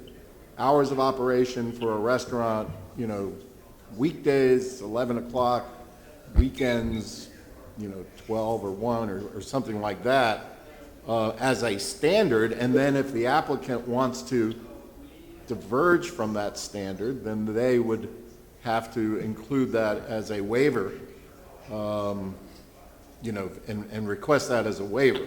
So the default position would be a certain standard that would be applied to all AB permits that come in. Any thoughts on that, Adam? Yeah, Councilman Dingfelder, I think, so here was one of the challenges we faced in looking at this issue. It appears that the hours of operation and the distance separation are really conditions that are targeted at limiting impacts of the business, such as the noise. So we came back with the recommendation today to start looking at this citywide versus looking at it on an operation by operation basis. So even if we talk about those that are coming in for permission to sell alcohol, we're not capturing those that do not sell alcohol. So McDonald's, Chick-fil-A, if they have outdoor amplified sound, and I can show you right where they're situated next to a house, the impact is the same and there's no control because they are never coming in for an alcohol application. So we started today with this first level. We can look at those hours of operation, which are not for every AB application. They are only for some of them. Right. And then the distance separation is another criteria. But again, it appears the distance separation is really put in to try to limit impacts associated with that, predominantly noise. Right. So, well, and I think, like I said at the beginning, I think we've done a good job on the noise issue. But there's other issues related to the AB permits, and I'm not, you know, you know, so if somebody has a right now, any establishment that comes in within the urban villages, for some reason, at some point in the last X number of years, we've eliminated the separation requirement from residential. So you could have in the urban village, you can have a restaurant, and that, you know, that comes in for an AB permit immediately adjacent to a single-family home without any distance separation requirement. I don't know when that came in. I have a feeling it was probably in the last 7 or 8 years because I wasn't familiar with that previously. But I think that, again, I think it creates bad situations right from the beginning. So for some reason, I mean, and I do believe we should create an exception for Ybor City, for, you know, for the entertainment district. But I don't think just because we call something an urban village, and Councilman Goods, we've seen this on many occasions, all of East Tampa is an urban village, okay? And therefore, are we sort of saying that we want to encourage, you know, restaurants right immediately adjacent to residential homes in all of these urban villages? And they include Davis Island, West Tampa, East Tampa, et cetera, you know? So that concerns me greatly, is that somehow or another we've drifted into this elimination of a separation requirement from residential in those urban villages. And then secondarily, I do believe in terms of just overall hours of operation, not noise. I think you've done a good job on noise, but overall hours of operation, that we should have a standard for anybody who's coming in with an AB permit. We should have a standard and say, these are the hours of operation. If you feel that it's important that your business operates outside of those hours, then you have to justify the waiver. So, council, again, it's a nice, workshop's a great opportunity to bank this around. Councilman Goode. Susan Johnson Velez, Legal Department. Councilman Dingfelder, there are currently hours of operation that are established in Chapter 14. Right, and but they're three in the morning. I mean, I hear you, Susan. It's 3 in the morning. That's not a limitation. That's. Huh? You have to be able to get a Big Mac sometime. We're going to, Mr. Chairman, recognize sir. We're going to have an AB workshop coming up, correct? Supposed to, right? No. This was. Okay, well, then in that case, then I'm going to bring this concern up. You know, because I hear Mr. Dingfelder saying, and when I look at East Tampa, I'm tired of seeing these liquor stores come up right inside of communities. And restaurants. Yeah, coming right, I mean, liquor stores that are coming up, right, they bring on more blight, you can't find them, and I don't know, I drive around the city, I don't see them in anybody else's communities, but the black community. And and that's a problem for me. And like I said, as a policeman, I go to work at 5 in the morning, folks be standing around waiting for, I call it medicine, for it to open up. And that's a problem for me, having these liquor stores right inside of communities. And that's something we need to look to change. They're outside, no problem, but you know, they're on a main strip street, whatever, but right inside of communities, that's a problem. And it's been for years. And that's a way to get rid of some of our slum and blight, because what happens sometimes, we can have a liquor store, here comes your music, Mr. Citro, have a liquor store, I can go right at 22nd, I go right to Lake Liquors right there, in 23rd Street, and you've got a house that's been kind of turned into a little, I won't say a bar, but a little place that people can gather with loud music, and the liquor store is right next to it. And the police have a hard time controlling that area because you have an open liquor store, everyone's outside drinking, and so forth. And that's just not one. I can name a lot more. So I think we need to look at the future, that put a stop to that. And when those stores close or go down, that they're not reissued. That's a done deal with that, because that is a problem in our communities. So, Councilman Goods, if I can just respond, I just, as you saw this morning, the noise conversation was pretty large, and I think that's why we chose to kind of take the first initial, take this and chunk it up a little bit in these conversations. So we can most definitely come back and still have that hours of operation discussion. We can have that distance separation discussion. I just want to say, in my time away from the city, I had the pleasure of being able to work with a very large grocer that has a lot of liquor stores, and I did a lot of liquor research throughout the state of Florida, and there are some very stringent regulations for distance separation in relation to liquor stores. So we can bring back some of those examples to you as well as part of that workshop discussion. The thing is that I do want to try to keep several of these text amendments moving forward for you all. So I don't want to keep introducing new, but we can definitely have that workshop. I would ask, for a minimum of 60 to 90 days to prepare that and bring it back for you. And I don't want to try to confuse all the discussions. I am trying to kind of piece them up so that we can be moving forward on different aspects of this and collectively working toward the solutions. That's fine, Abby. You can bring that back in 60, 90 days. I mean, you can bring that back. That's something we've already been talking about for a while now, and that's why I asked that question. So that's fine. I don't think we can make a motion. You already know we want that. We've been talking about that. So I think, to bring that back, that'll be fine, because that's something that needs to happen to be able to clean up some of the slum blight in some of these marginalized communities. Those are issues. And then when they're right in the heart of these communities, it just brings on, again, mental health issues, brings on addictions, and I think, we just need to kind of help the neighborhoods with that too, because it brings on a lot of other issues. Councilman Carlson.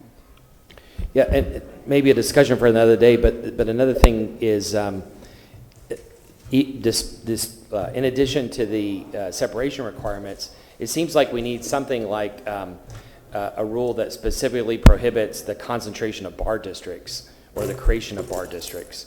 I remember in the 80s, this dates me, but in the 80s, you know, there were 2 or 3 bars along Howard Avenue, and then anybody, I don't know if anybody remembers, John Agri started opening up restaurants. I remember sitting with him, and he had this vision to turn these offices up and down Howard into restaurants, and he started to create those, and then other people built on his creations to create new ideas, and it turned into a restaurant district. And then I was on the Historic Hyde Park Neighborhood Association board when that district converted from South Howard to Soho, and I objected to that for many reasons. One is I don't think we should copy London.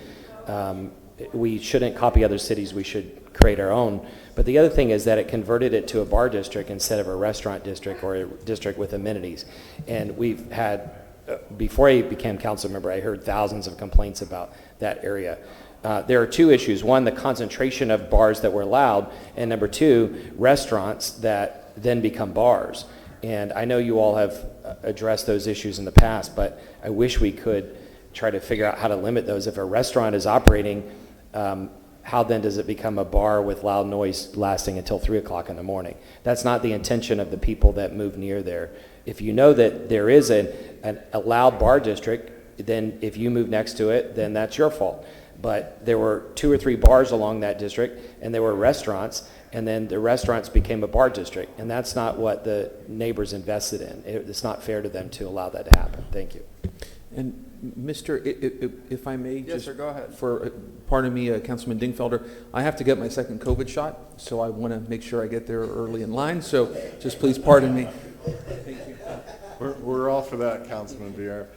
Mr. Chairman, Bill, and one of the ways we can address that, and I appreciate Abby, if you can bring this back in 90 days, is not only a distance separation to the nearest residents, but also a distance separation from other establishments. And that's a way that you at least try and limit the creation of sort of ad hoc creation of those districts, those sort of drinking districts. Because, it used to be that I think there was a 250-foot separation between A-B uses. Now, some places that doesn't make sense. Ybor City, they're butt to butt, side by side on 7th Avenue. But in other parts of town, and I was thinking about North Armenia, all of a sudden on North Armenia, you've got some nice restaurants, but then pretty soon those restaurants get music, those restaurants get liquor, those restaurants become more clubby, and then they start proliferating, and then you've got impacts adjacent to them. So again, distance separation, Abby, not only to adjacent residential, but to each other. Thank you. Councilman Dingfelder, the 250, if we had gone by that, half the bars in Tampa would be closed down. Yeah, well, we got to start somewhere. It might be I believe there is a waiver for every AB applicant that comes in, and the first waiver is less than 250-foot separation. Yep. I like what you say, but if we were to start that, we would have to turn to every other bar in the city of Tampa and say, sorry, you got to close down.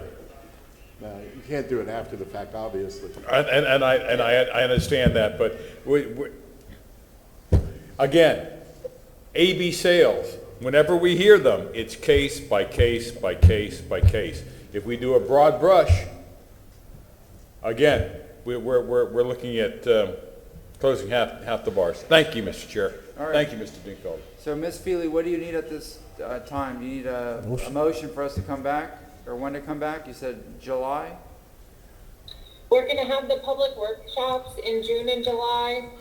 We have a couple other text amendments and some private amendments, so we're working per council's direction to set up some public information sessions using our neighborhood list and also those who receive our Tampa Cares, and then, like I said, these other groups that were mentioned today.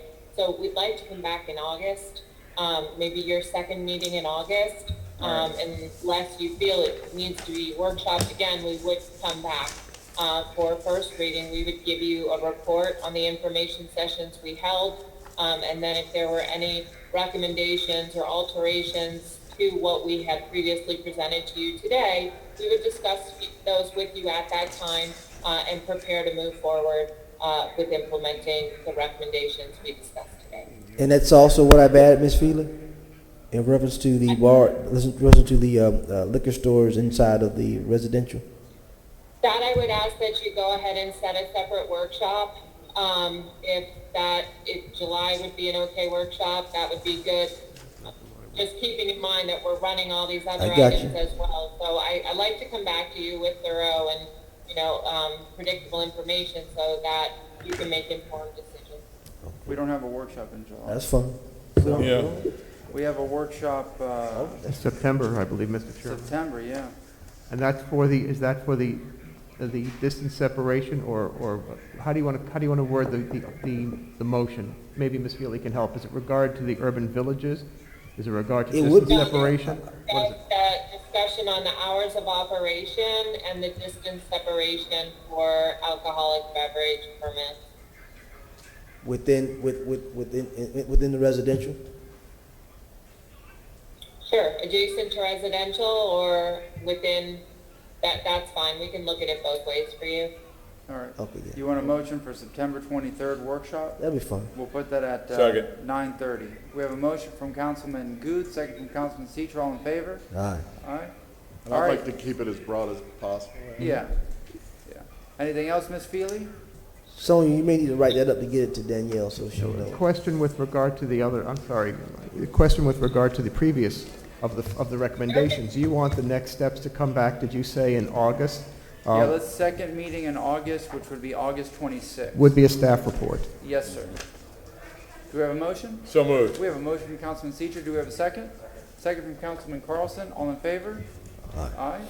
All right, that concludes item 3. Yes? Oh, are we finished with Ms. Feely and Ms. Susan Johnson-Velez? That concludes item number 3. Okay, if I may say, thank you both for your hard work. I'm liking the way this is going. Mr. Chair, for 2 years prior to when I was elected, I would sit in the audience, and some people called me the 8th council person. And I would often hear Councilwoman Capeen speak on this subject. Councilwoman Capeen, I hope that this is moving your idea forward. I had heard it, and now we're taking action. So hopefully you like this idea, Councilwoman Capeen. Very good. Before we break for lunch, I just want to make an announcement that for this evening's council meeting, we have 5:01 on the calendar. That is not correct. We're going to start the meeting at 6 p.m. tonight. We're going to update the website so the public knows. We're going to put a sign on the second floor for anybody that comes in early. But we will begin at 6 p.m. and not 5 for the listening public and anybody else that will be attending, so you know. Disregard 5:01 p.m. We will be back at 6 p.m. for that. That does not conclude this workshop. We're going to break for lunch until 1:30, and then we'll pick up with items number 4 and 5. So we are in recess. You don't need us here at 5. No. We just get here at 6 o'clock. So we don't have to open, continue, 6 o'clock. We'll put notice. We'll make sure there's notices on the doors and on the second floor as well. We'll make it as visible as possible. Thank you very much. Huh?